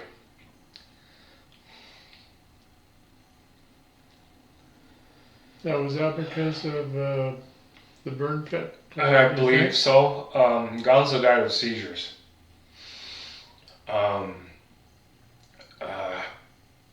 Because I'm not familiar with the time frame there. Yeah, the burn pits are all related. That was so we haven't talked about it. I'll jump to it. I was in August 17th, 2022. I was diagnosed with stage 1 throat cancer. Directly connected to the burn pits. They were burning anything and everything in those burn pits. It wasn't just from the outhouses, it was anything and everything in those burn pits. And that stuff carried a long ways as well. I'm not a smoker. Fortunately, I had just the very best care team. And as a result of I'm a survivor, I'm grateful for it. But as a result, I have very little saliva glands because the radiation fried my saliva glands. We were hopeful that over time it would come back. It hasn't. And so I have sleep apnea now. That as a result of that, been diagnosed with. Now I use a CPAP machine, which I never thought I'd use at my age. And but yeah, between Sue, my squad leader, and then Gonzo with the seizures. Yeah, Gonzo, I lost track of him. He did follow me to Korea because I got orders to, ironically, the same base that my uh, uh, ex-wife had gone to. And then Gonzo, like a month later, showed up. And so I was a canine squad leader there, so I pulled him under my wing. He's married. I wanted him to remain married. And so we became even closer. Then when I left, that was the time no internet. So as you may remember, your buddies, you'd find out their parents' address because parents rarely moved. And that's how you track them down, right? That's the only way you do it. Only I hadn't done that for whatever reason. And Gonzo was from Aurora, Colorado. And even though his name was Juan Gonzalez, it's still very common. And so usually what you did is if you could remember a family member's name, that's how you could track him down. I finally found him, but I was 10 years too late. Almost to the day, 10 years, I finally found him. And so he's in Logan National Cemetery. And I've been able to visit him twice, pay my respects. The last time I left a special coin on his marker for his widow. His dear wife Kathy, who hasn't built up the courage to see me in person yet, which is fine. Sure, it takes time. Yeah, and so when I left the coin, I messaged his son Ryan, and said, Ryan, if you would, I left this coin on your dad's marker for your mom. You please go get it, and he did. That's great. Yeah, I've been able to visit Gonzo there twice. So, and those are hard pills to swallow. Takes a lot of courage. It does. It does. So, I guess I'll fast forward some more here. After, like I said, I moved on to Kunsan Air Base in Korea, became a K-9 squad leader. While I was there, the mission had failed. So Kunsan is in the south west corner, bottom corner of South Korea. The Yellow Sea borders two sides of it. They have F-15s there, F-16s, I'm sorry. Two squadrons F-16s, including some South Korean ROK-AF aircraft. The ROK Army is in charge of protecting the seawall. Because even then, so this was 91, 92, they still had North Koreans trying to sneak on. Because we actually, just like the other thing, we had nukes there. You'll never find it in writing. And so then we had ROK Air Force there that had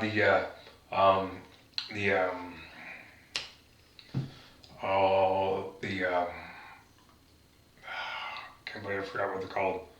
The big Gatling guns,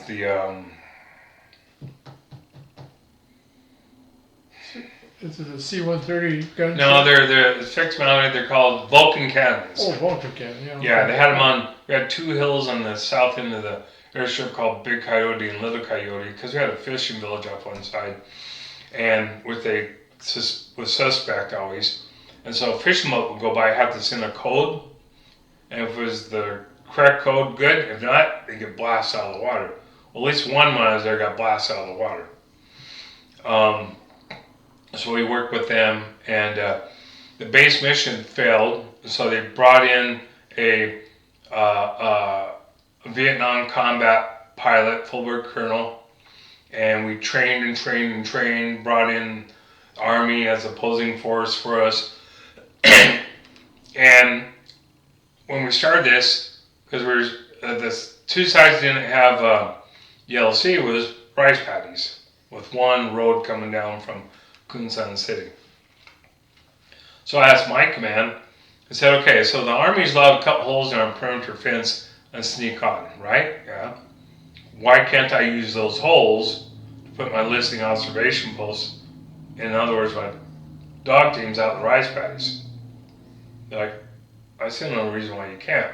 because I wanted to change things up because apparently what was there before wasn't working. So what I do is I scrounge up at least one piece of a pallet from somewhere and go out there and dump it in the bengal ditch so you'd have up off the mud. Sure. And then I scrounged up a bunch of tent half poles. We still had some of those around, and give them each 4, and take their poncho and make so they had a little bit overhead cover, but they wouldn't be silhouetted from the lights from the taxiways and stuff behind them, because obviously they're supposed to be looking out away from the resource. And so comes darkness. I personally take them out there, post them. I come back. I put a trip flare on the hole and stuff, and do the others. I remember one night I was going out checking. I can't remember the post number, but I go to check on my team out there. First off, I'm walking along the paddy deck, and my portable radio falls out down into the mud. Many people know what I'm talking about here. I'm like, oh, so I'm cussing, but try not to give away that I'm out there, because it could be any opposing force out there. And checking my team on the way back. I'm going back through the hole, and I had camo netting on my Kevlar. I had flight crew gloves on because they're the best for finger dexterity, and still kind of have some warmth on the hands. So I'm setting the pin for the trip there. I had Gonzo and his dog with me back behind me because I'm going to move Gonzo, because I also would move them as well, kind of like a chess game. And old thumbs here, whoop, and that flare went off, and I'm on my knees, so I take my gloved hand and do this, and it was obviously bright as I'll get out, and it's a flat area, there's no cover. Gonzo's like, finally just pulls out with his dog, and there's a Mark 19 position like 200 yards away. I can hear some screaming and yelling from there. I hear the radio chatter, but my light world is bright. And unfortunately, they don't last for very long, but the spots, if you see them, do. And so, in the process, I had to flip my helmet off because my cami netting came on fire, as I call it, the flaming pineapple. I ended up some singe marks on my head. My gloves saved me mostly. And I actually wrote a story about that, Night of the Flaming Pineapple. And so I learned my lesson there, take your gloves off. And then, so we trained really hard. And then the second half of the year, the wing commander brought in all the inspection teams, and we just kicked butt. Out for Mike in a couple of places, but that was it. And then I remember my platoon commander, he would reward us. He'd buy us a keg of beer for making him look good every time. I can't remember his last name, but they call him Claymore or something. He was a really gung-ho platoon commander. He came there as a second lieutenant, got promoted first. I remember one exercise, I was at the entry to the kennels, which was totally covered in cami netting. And I'm in a Humvee. I'm going to the kennels to get something. All of a sudden, we get a mortar attack, and so I unasked the Humvee. I'm under the Hummer, and this painted face goes, "What are you doing?" I said, "I'm here to get some blank food for my handlers." Well, as we're laying under the Hummer, waiting for the mortar attack to get over, I look over to look close. Was the LT?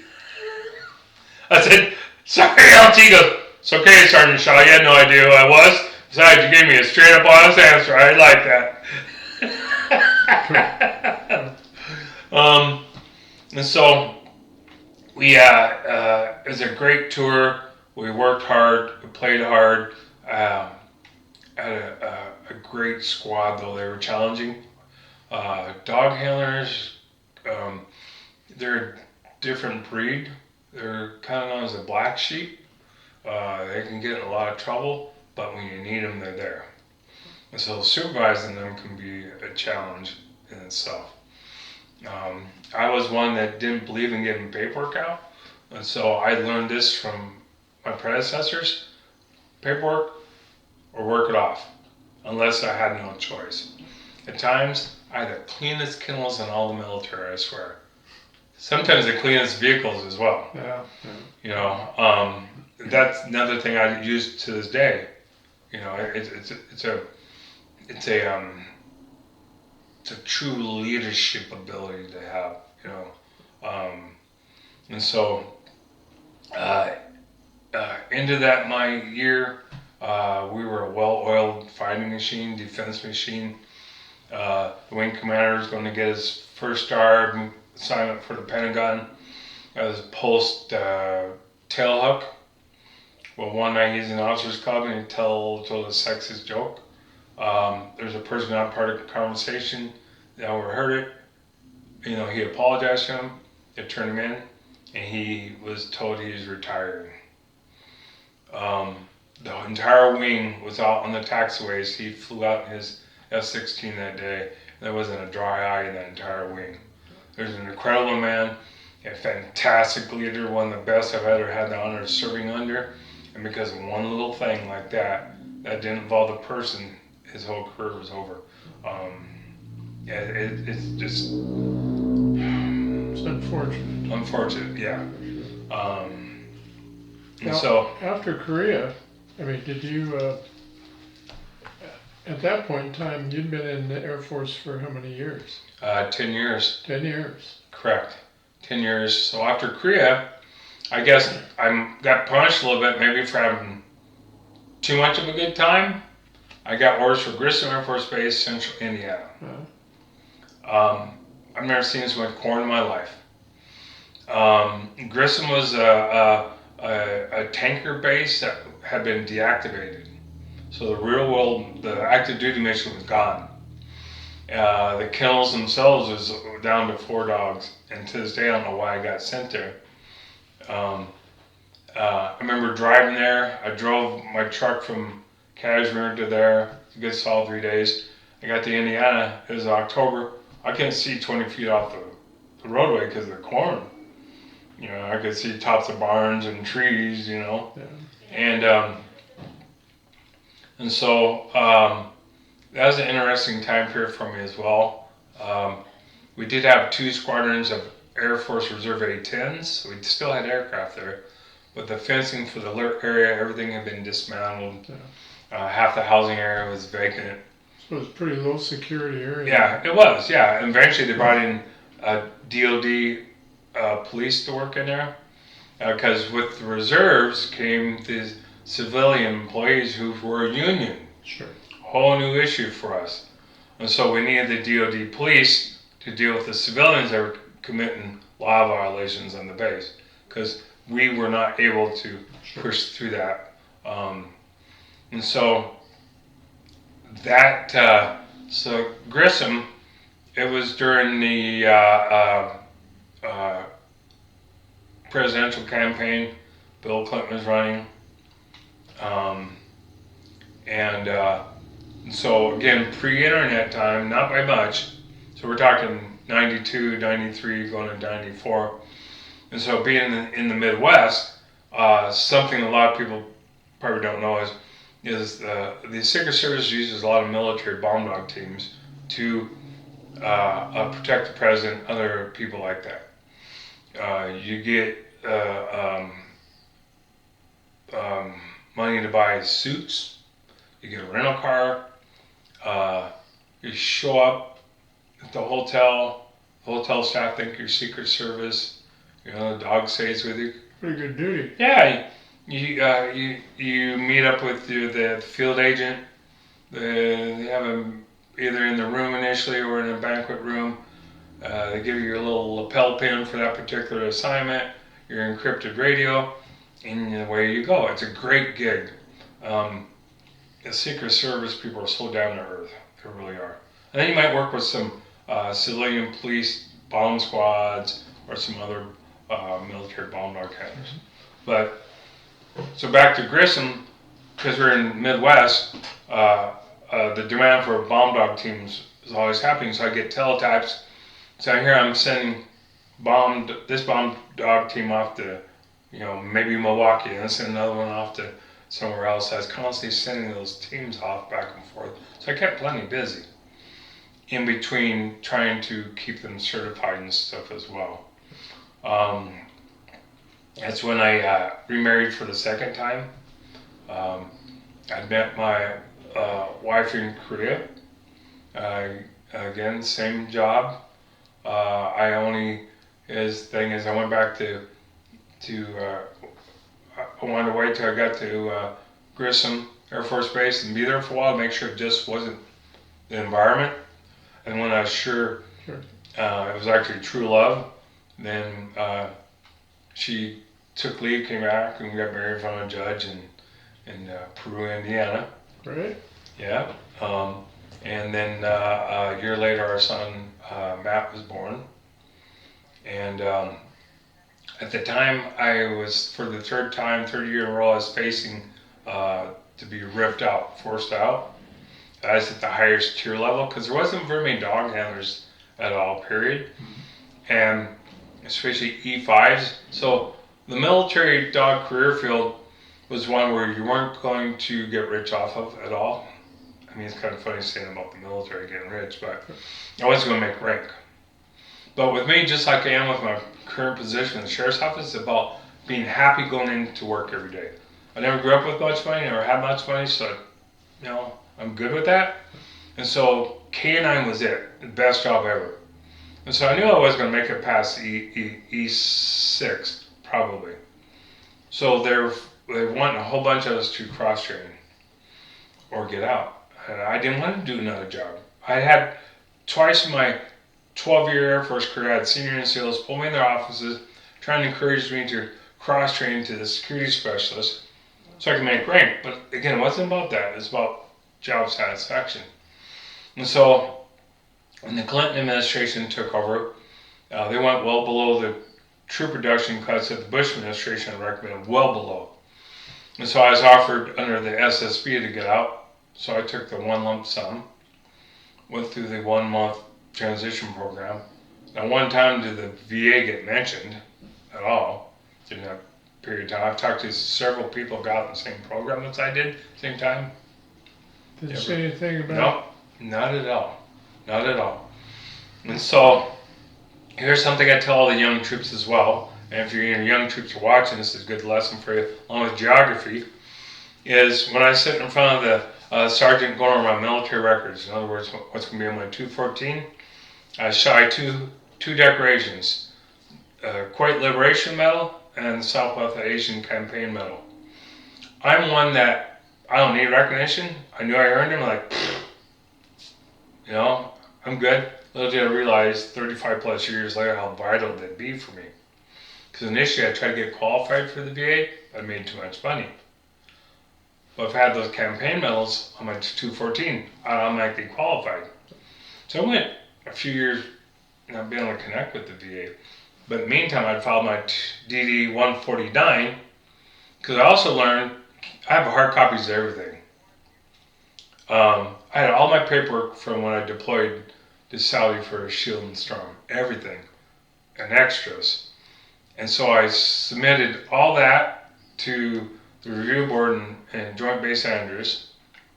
Of course, they lost the first copy. Even though they got it, they lost it. My dear wife, by the way, my third marriage, never been around the military, didn't understand. I said, it's okay. But she goes, but they got it. I said, I understand. That's why I made 4 hard copies. That's a veteran right there, right?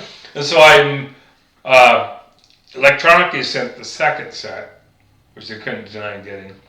And then I got kind of put on the back burner where they didn't even turn it on. Maybe on the back of the stove. And it was pissing me off. Here I'm trying to get my 214 corrected so I qualified for the VA. This is long before I got diagnosed with cancer. And so I asked one of my squad members, Carter Christensen, that I deployed to Saudi with, any suggestions? Because yeah, I happen to know the Chief Master Sergeant of the Air Force myself, Joanne Bass. I'll ask her. And so I did, and he get back and said, hey, Chief Bass says, or Diamond One says, email her. So I did. What do you know? I'm getting some action happening. Cool. Yes. Sometimes it's who you do know. Exactly. Or somebody who knows for you. Exactly. It's the same in the civilian world too, especially law enforcement. Sure. I just talked to my security officers this morning about that.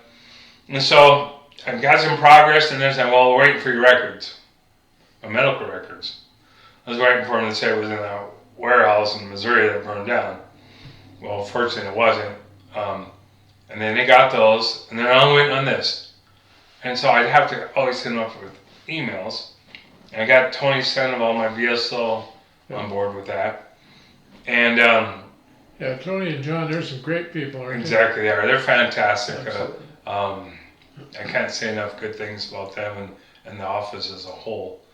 I still don't have it finalized yet, but I have one little thing. I have the unit. One of the units I was attached to at King Fahd earned V for Valor on outstanding unit.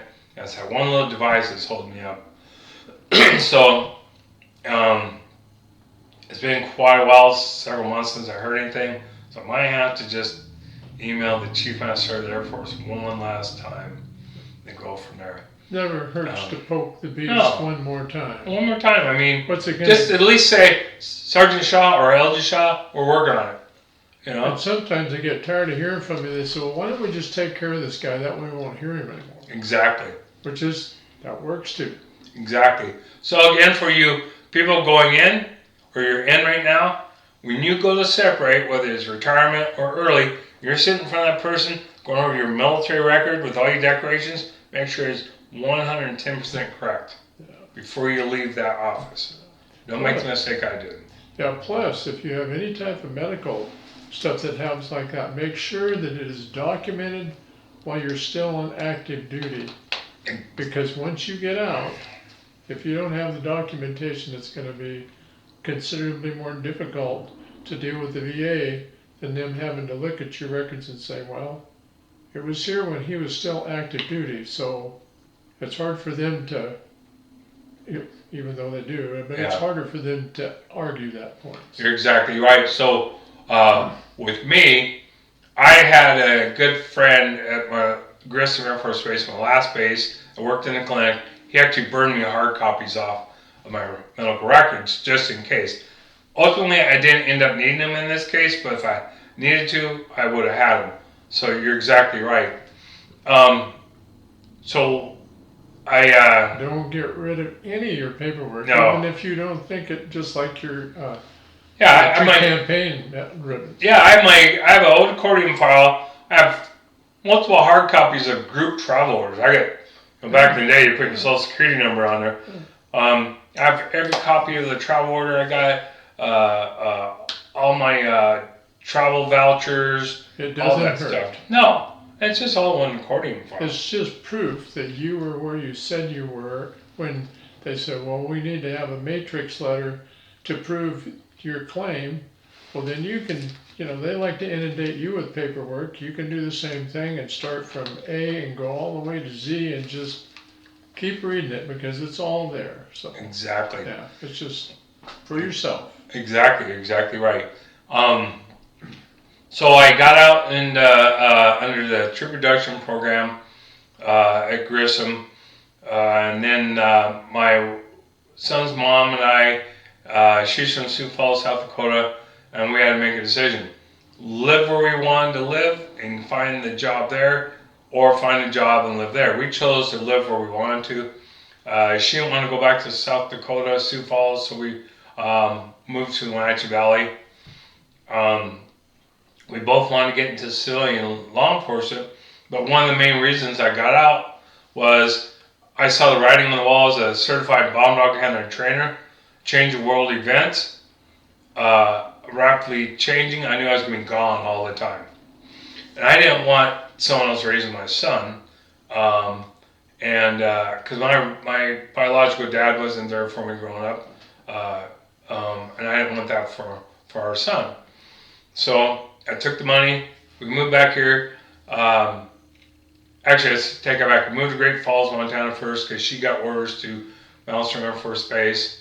And I got a 6-month head start driving over here testing for civilian law enforcement jobs. And what year was that? That was in 1994-95. There's a lot of people wanting to get into law enforcement at that time period. And I didn't realize it till years later who I was up against. And I also tried to get on with customs as a drug dog handler.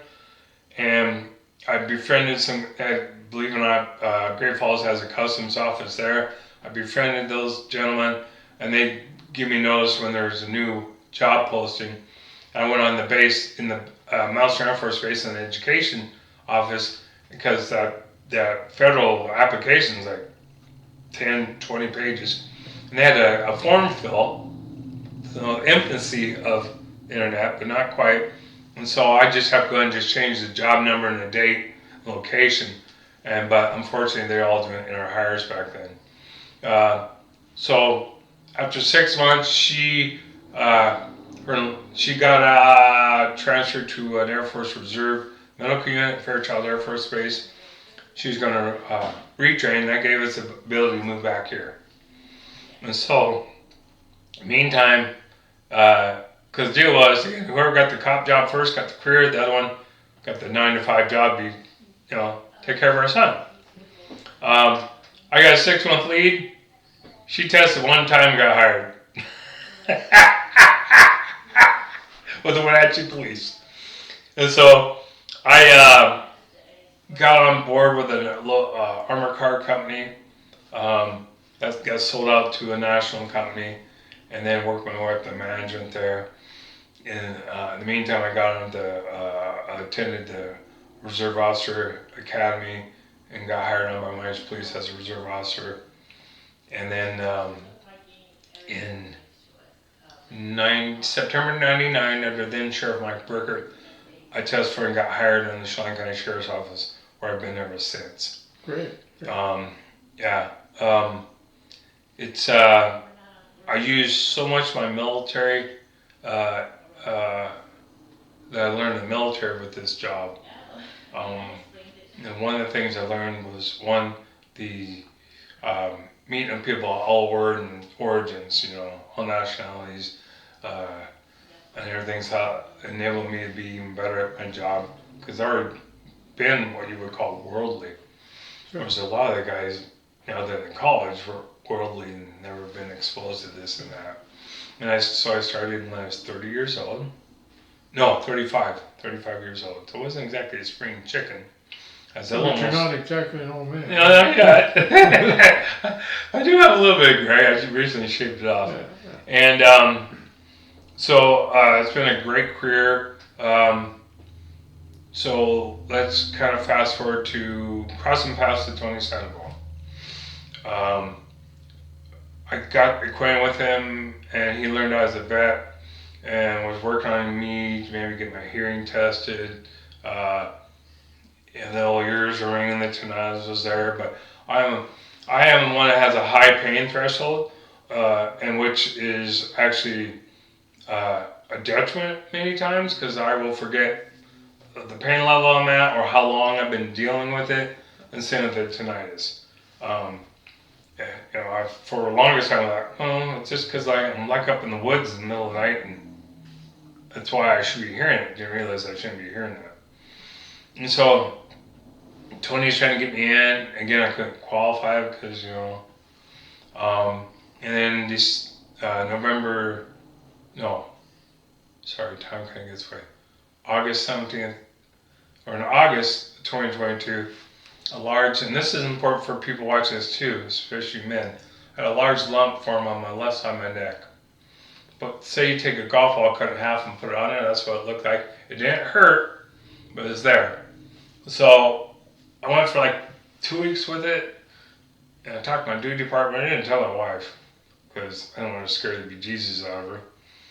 And you should go get checked out. So I made an appointment on primary care, and he might be cancer. Had the lab work done, but took me. My biopsy was delayed for 4 months, and I finally had my biopsy on December 16th. It came back doubtful. Well, on December 17th, I'm on shift. The sheriff's office, I get a phone call from Dr. Sorum's office. I didn't know who Dr. Sorum was. The nurse goes, "Hi, this is Dr. Sorum's office. Dr. Sorum would like you to be down here in 30 minutes. I'm like, well, first off, who's Dr. Sorum? Why do I need to be down there in 30 minutes? And so she explained to me, when I'm on duty at the sheriff's office, it'll take me that long just to dump my gear. She goes, hold on. And she quickly go back on the phone and said, Dr. Sorum said to come down as you are. So I went down to the sheriff's office, Jason Matthews at the time, and he's unfortunately very acquainted with cancer. He lost his previous wife to cancer. And so he goes, get down there now. So I go down there, 10 minutes later, I'm sitting on Dr. Sorum's table, all my gear on, put a brain bucket on me, I'd be back in the military. So Dr. Sorum's there and he introduced himself, gloves up. I said, Dr. Sorum, want me to dump my vest? He goes, don't, leave it on. He goes, I don't like the results of your biopsy. And he started making, I don't want to call it an excuse, but saying how it wasn't the doctor's that's fault. I said, no, that's okay, Dr. Sorum, I'm a direct man, give it to me. It's the military coming out. And he said, I believe you probably have cancer, but I need to check. Okay, so he had me open up, he poked my left tonsil. I got like the world's largest tonsils anyhow. I learned later from this, I have an extremely small air hole. Kind of part of why I sound like Elmer Fudd. And he goes, Elgin, I don't like how that looks. I need to get a better sample. And he pulls out the claw. I'm like, yeah. He goes, it's going to hurt. I said, well, Dr. Sorum, best alternative, don't it? And so he took 2 large chunks. Yeah, it hurt. But it was over. It's kind of like if you ever got a tattoo as soon as you pulled the needle off. And so he goes, I'll let you know as soon as I get the results back. The next day, as I'm doing the sheriff's office, my partner and I just booked a guy into jail. I ain't left the Sallyport yet, and Dr. Sorum calls me. He goes, Elgin, and he's carrying on. I stopped and said, Dr. Sorum, hold on. I'm a simple man. Give it to me in simple words. Elgin, you have cancer. So, okay. So I'll be in touch with you ASAP on what we're going to do next. And so I was busy with work, End of the day, I signed off shift, dumped my gear, went out my Jeep, and I just lost it. I thought being over to Saudi was my scariest time of my life. Paled in comparison to this. I'm the family rock.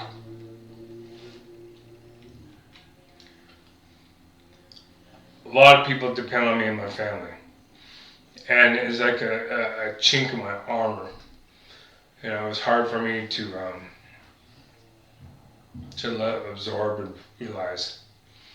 And none of the men in my family had cancer. Got my grandmothers, but none of the men. And so I got set up with a care team. We had distrust for the had distrust for a little bit because of the delay in the biopsy. So I called Johns Hopkins in Seattle, got a referral to UW Medical, and to Dr. Christina Rodriguez, who is a cancer research doctor. And I checked her out a little bit. She was born and raised in the Philippines. Her dad was a medical doctor, made a house call. I said, that's why I want someone with compassion. There you go. So I had a Zoom appointment set up with Dr. Rodriguez. She had full access to my chart. We had an excellent Zoom meeting with my wife there. He said, Elgin, you're in the very best hands possible thanks to the Seattle Cancer Care Alliance. But if anything should change, you contact me and I'll fix it. So, got my care team set up. I had a set up for 7 weeks of radiation treatment. I got fitted for this mask, and I'm claustrophobic. And so, molding of the mask, I'm laid down on the table, and the mold is a white, off-white mesh, my whole head and just below the shoulders, and a special pillow for the neck. And that was fine. The very next day for our first appointment, because I'll back up a little bit, the radiation oncologist said it's like a 3D printer, so he's got to follow the same path. Hence, so the next day I go in, get my full mouth guard in, I lay down, I get pinned in, they pin me in, and I got claustrophobic right away. I freaked out. And so the rad tech came in there, got me unpinned and sat me up and said, Elgin, if you like, we can get you some medication. No. So just give me 30 seconds. And I told myself, I said, Elgin, if you don't do this, you're going to die. So I said, okay, I'm ready. And it went off without any other issues. Every morning at 7:15 I was in there, go through the routine, get my mouth guard in, pinned in. My hardest part is making sure I didn't catch a cold or something like that, because I had to stay absolutely still. And I just think I plan out my day. And then I had chemo set up, and I had an option, so I chose for 3 large doses. My only risk was nausea. I said I'll deal with that because I have a better chance with that than the small doses on a port. And I'm telling you, each session is 5.5 hours long, 5 in equal thirds. Extremely humbling being in that chemo ward.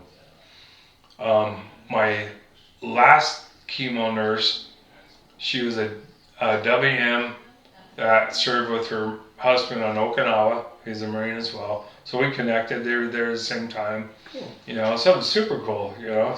That'll give you a little bit of comfort. That Yeah, exactly. Kind of a familiarity type thing. Exactly. And again, a small world. Yeah, you know? absolutely. We were talking and she remembers this and some things happened while we were there, you know. And so that was a good feeling, as I was meant to be. Yeah. And so my treatment ended November 17th, but in October, I was finally able, Tony Sandoval, he took me on as my VSO, and there was a mobile trailer coming through town with a medical doctor for my cancer and another one to test my hearing. So I meet him in the park on the 5th little trailer, my big 5, you know, and the medical doctor for the cancer right away said, "You're qualified."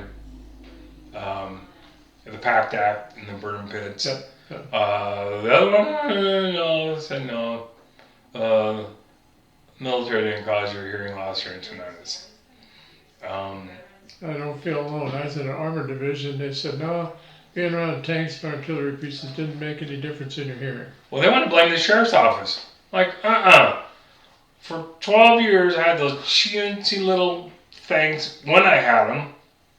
And, you know, 1 million plus between blanks, live ammo of all calibers, countless airplane rides, Class A explosives going off. Well, just the Chinook ride with no ear protection might have done you in. Oh, try riding on a C-130 for hours too, all that stuff. 300 plus dogs all barking, clanking around together, Yeah, all that stuff. Noise. They want to say they're for sheriff's office. I said, no, I have these nice electronic devices. And it's like, no. Yeah. But anyhow, Yeah, that's exactly kind of what it is. It became part of the chess game, as Tony called it. And so he set me up where we started to fight, because this is a fight to get what you deserve, right? And so we had a lot of talks, a lot of conversations about it, and because it's a struggle while you're in that fight with the VA benefit side to prove your case. In the process, so we're talking about my cancer here, and from a medical examiner in Bellevue, I broke down. Sorry. Oh, it's okay. For Tony, I broke down. These are all separate dates. And 2 other during my review process, I broke down. And so keep in mind, I'm a rancher's kid. I went to military for 12 years, and shortly thereafter, I'm back in a career field of type A plus personalities. We don't put things in a jar and put it on a shelf. We put it in cans and bury it. I said this isn't right. I shouldn't be feeling what I feel. See, right now, it's tough. Because again, I'm the family rock. This shouldn't be happening. And so, Tony, being as good as he is knowledgeable, caring, compassionate, got me set up counseling. I went to 2 sources of counseling, and through that, I got 2 separate PTSD diagnoses. One, the cancer, one with what I experienced and witnessed aside from that. And so, through it all, I'm meeting Tony on a regular basis. I think I went to 15 separate medical reviews. I'm learning the process where they're contractors, of course they're working for the VA. There's already a strike against you, and they're not very understanding if you need to cancel an appointment. So the importance of answering the phone when they call you, because trying to get back to them is extremely difficult. My first medical review, I went to Yakima, and the office I went to was not the best part of town. And I go in this clinic. Of course, I was going to be early, but we couldn't find this clinic. And we finally found it. And my wife went with me because she's that supportive of me. And there's no one else around. It's a one-man operation. And finally, we go in and we sit in a room like you and I are now.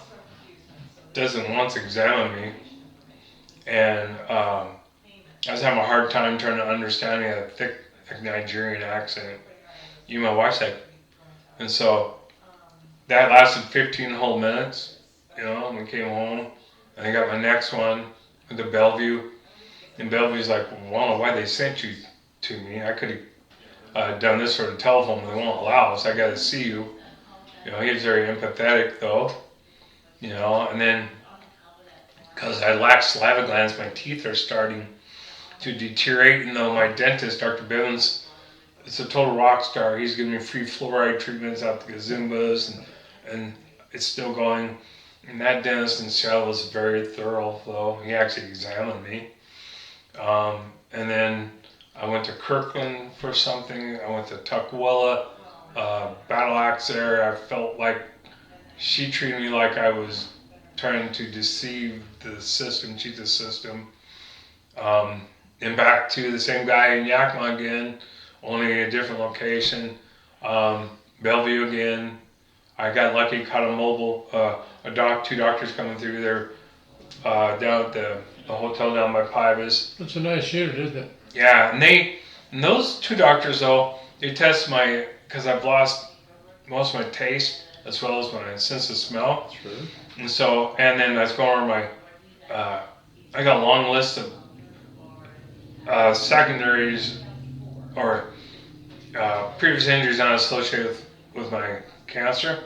So we're talking about, I got this, I don't know if you can see on the camera. Mm-hmm. Can you see that? That's a dog bite down to the bone. And it's attached to the tendon because the treatment I received was so horrible, I didn't go back to have it unattached from the tendon. Things like that. We discussed that, my shoulder that got trashed. And then the other doctor tested my taste, so I'd have me close my mouth. She gave me like 6 different things to taste. And one of them was like vinegar, And then I think I was able to do 2 out of the 6 maybe. And the sense of smell was like something harsh. Unfortunately, I couldn't smell it. Something nice and sweet, not so much. So they're really very understanding, very good to me. We talked a little bit about past treatment. I also throughout the course had 3 virtual mental health evals. The first one out of Chicago was pretty good. The male, he's pretty good. My second one was with the male out of San Francisco. Extremely understanding. We talked about past medical treatment during my year and TBIs I had that they didn't want to acknowledge. The dental care was horrendous, and the mental health issues that caused as a result of that. So he was totally dialed in. He knew, and he told me, he said, Elgin, the military is just now understanding how they really did everybody wrong in the 80s and the early 90s. They're trying to correct that now. It's too late for people like you, you know. And so that was such a good feeling to have a man like that totally understood, you know. Third psychologist, she treated me like I was lying, you know. And so, but it didn't matter because I was being truthful. And in the meantime, Tony's telling me, remember, brother, it's a chess game. It's a chess game, you know. And we got to one number that, because after my cancer, I got a long list of secondaries. And as most of you probably know, and I know you know, BA math is weird. It's not even like that weird core math. It's very weird.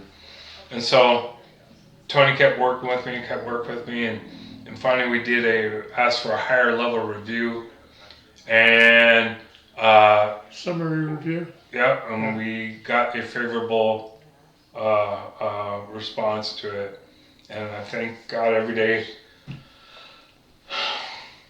for Tony's That's Sandoval. great. That's great. So I believe in karma as well, and I believe in giving back. To receive, you need to give back. Any person should do that anyhow. So more than a couple times, Tony's and John has called me in needing some help with veterans. I've been an advocate for 2 separate combat vets that having family law issues. I can't give them legal advice, but I can guide them because my career at the sheriff's office, I've been assigned to the courthouse campus, which is a great gig, and so I'm extremely familiar with the whole court process, the family law process. And so this is where Tony recognizes that and has called on me, and I've met with the combat vet. The hardest part is establishing a trust with them. And so far I'm batting 1,000 with that. Of course, I've only advocated for 2. Yeah, The second one was the hardest one to bite off. I thought that was going to work, and then as a female, and then after an hour or 2, because she made an excuse to get out there early, she contacted Tony and we were good. I'm still working with her, and we're making huge progress with her. The first one, he's doing fantastic. In fact, he's on one of these videos. I won't name him. He's on one of those videos. I'm very proud of him. So that's a very valuable resource Yeah. to have, a human resource. I mean, you can have all these doctors and whatever, but if you can find a human resource that's understandable and compassionate and knows what you're talking about, and for your case, has been there. yeah, So when they start to, they may not even have to say it, but you can see the body language, you can see the eye movement or the lack of eye movement or like that, you know what's going on. So sometimes I think you know when not to say anything and just listen. And even if nothing's being said, sometimes silence, just to know that somebody is there for you. exactly.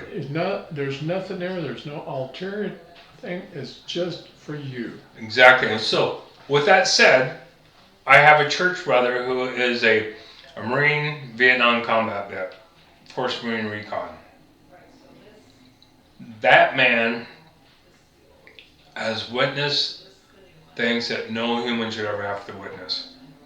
He and I connected at a men's Word Veterans Retreat in 2020, and I happen to be one of the very few that he can talk and I listen. And I know when he needs, just like you said, I know when he needs to talk. I don't hear from him very often, but when I do, I know he needs to talk to me. He's a great man who has been through a lot. He, just like a lot of us, still lives with the past.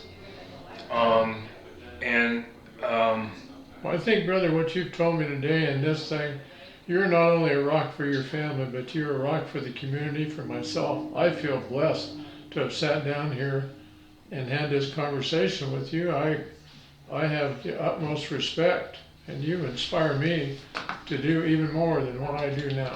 So I think you should be commended on that, and your courage and your dedication, not only to the service to our country, but to yourself, your family, and your community, and human beings. So I thank you very much for that. I'm very humbly thank you. It's the right thing, plain and simple. And we got an incredible resource as we're here doing this. We see people coming and going from the Veterans Service Office. People have probably heard some of them. And it's a beautiful facility now. Right, exactly, because we talk about getting to know people a little bit back when we talk about things. This is where this came into play. This building was not safe to be in. And my sergeant, who I report to, he's not a veteran, but he knows Tony Sandoval because they played football together. That's like the second best connection. And so I said, hey, Sarge, this is what's going on up there. I need your help. So he came up, we talked to Tony, and we made a long list, and we set up a game plan, and went to who Tony reports to as far as at the county, as far as the building. They were excellent listeners. And next thing you know, we're in front of the Board of Commissioners, and guess what? We got approved for a renovation. Because they wanted to build a whole new building. I said, no. Veterans don't like government buildings. I have a distrust for them. This house is a perfect place. And all we got to do is make it safe and nicer on the inside. Keep the house. And they saw that. They respected our voice. And next thing you know, we had a beautifully renovated, same house, back to the location that veterans feel comfortable coming up to. It's away from the government buildings. And it's a big change from when I was here volunteering in the back in the Yeti Lounge with my purple shag carpeting. When I came in to do this project, I told Tony, I said, hey, where's my purple shag carpeting at? And he goes, well, I'm sorry, but it had to go. Yeah, no more rock fireplace. No more rock fireplace. But it's beautiful, and we got just an incredible ADA ramp leading up to it. Oh, absolutely. So many things were donated, like the granite countertops in the kitchen area is donated 100% by Precision Jet, I think. If I remember correctly, the ramp, most that's donations. The craftsmanship's incredible. We're going to get the yard landscaping done eventually, but we've got a beautiful new flagpole. Yeah, and it looks great. It does look great, and so encourage all the veterans, man. Come exactly, on. Exactly. And I myself have we have a lot of veterans in the sheriff's office, and I've gotten several of them to come down, and other county employee veterans come on and try and get on board the VA. You know, they may not financially qualify, a lot of them don't, but if we can get you an injury that you sustain during your active duty, then we can get you on board. I've had 4 so far that are gotten on board because of that. Well, and the thing of it is, if you don't come, if you don't make an effort, then it's for sure you will get nothing. Exactly. Okay, you can come in and you may not end up getting anything, but you have the satisfaction of knowing that you have tried your best, just like you did when you were in the service. Yeah. You did your best you could do. And sometimes you just end up with what you got. Exactly. And you have to be grateful for that. And Right. And I used to have the mentality like, yeah, No. No. I don't need the VA Yeah. for the longest time, And now, I've done a total 180 and I realize the importance. But it helps to have somebody that's knowledgeable to help navigate through the maze that it is and all their games. Like you said, it's a chess game. It And is. sometimes it's a circus. I hate to say that, No, but it is. it is. Well, I call it the machine. Yeah, it is. And that's what it is. It's a huge machine, and Mm-hmm. sometimes it benefits you and sometimes it eats you up and spits you out. So, Exactly. but you just have, like I said, you have to be grateful for Exactly. what you have. So, Exactly. And at some point, I'm going to retire from the sheriff's office end of 2027. And what I want to do is volunteer. That's getting pretty close. Yeah, it is. Cool. I want to volunteer for down here. I'm getting word of a prospective community outreach for homeless veterans. I want to be a part of that. I really do. Because that's a big need. It is. And I see veterans now, the homeless ones, I'll greet them, and talk to them and stuff. Sometimes they come up to the courthouse Singapore entry because they'll know I'm up there and stuff like that. Yeah, it's part of me. I want to give back. Of course, I'm going to retire. I'm not going to I need to enjoy some of the retirement, but it's a calling. I feel that as my true path. Excellent. Excellent. Well, I'll tell you, I think you've pretty much covered everything I could think you could cover. But, I kind of talk a little bit, don't I? Oh, no, Elgin, I am, like I said, I've been blessed just to sit down and have this wonderful conversation with you. And I'm just super happy that you came in and participated in my little project here. And, I appreciate it a lot. Thank you. Thank you so much. Thank you.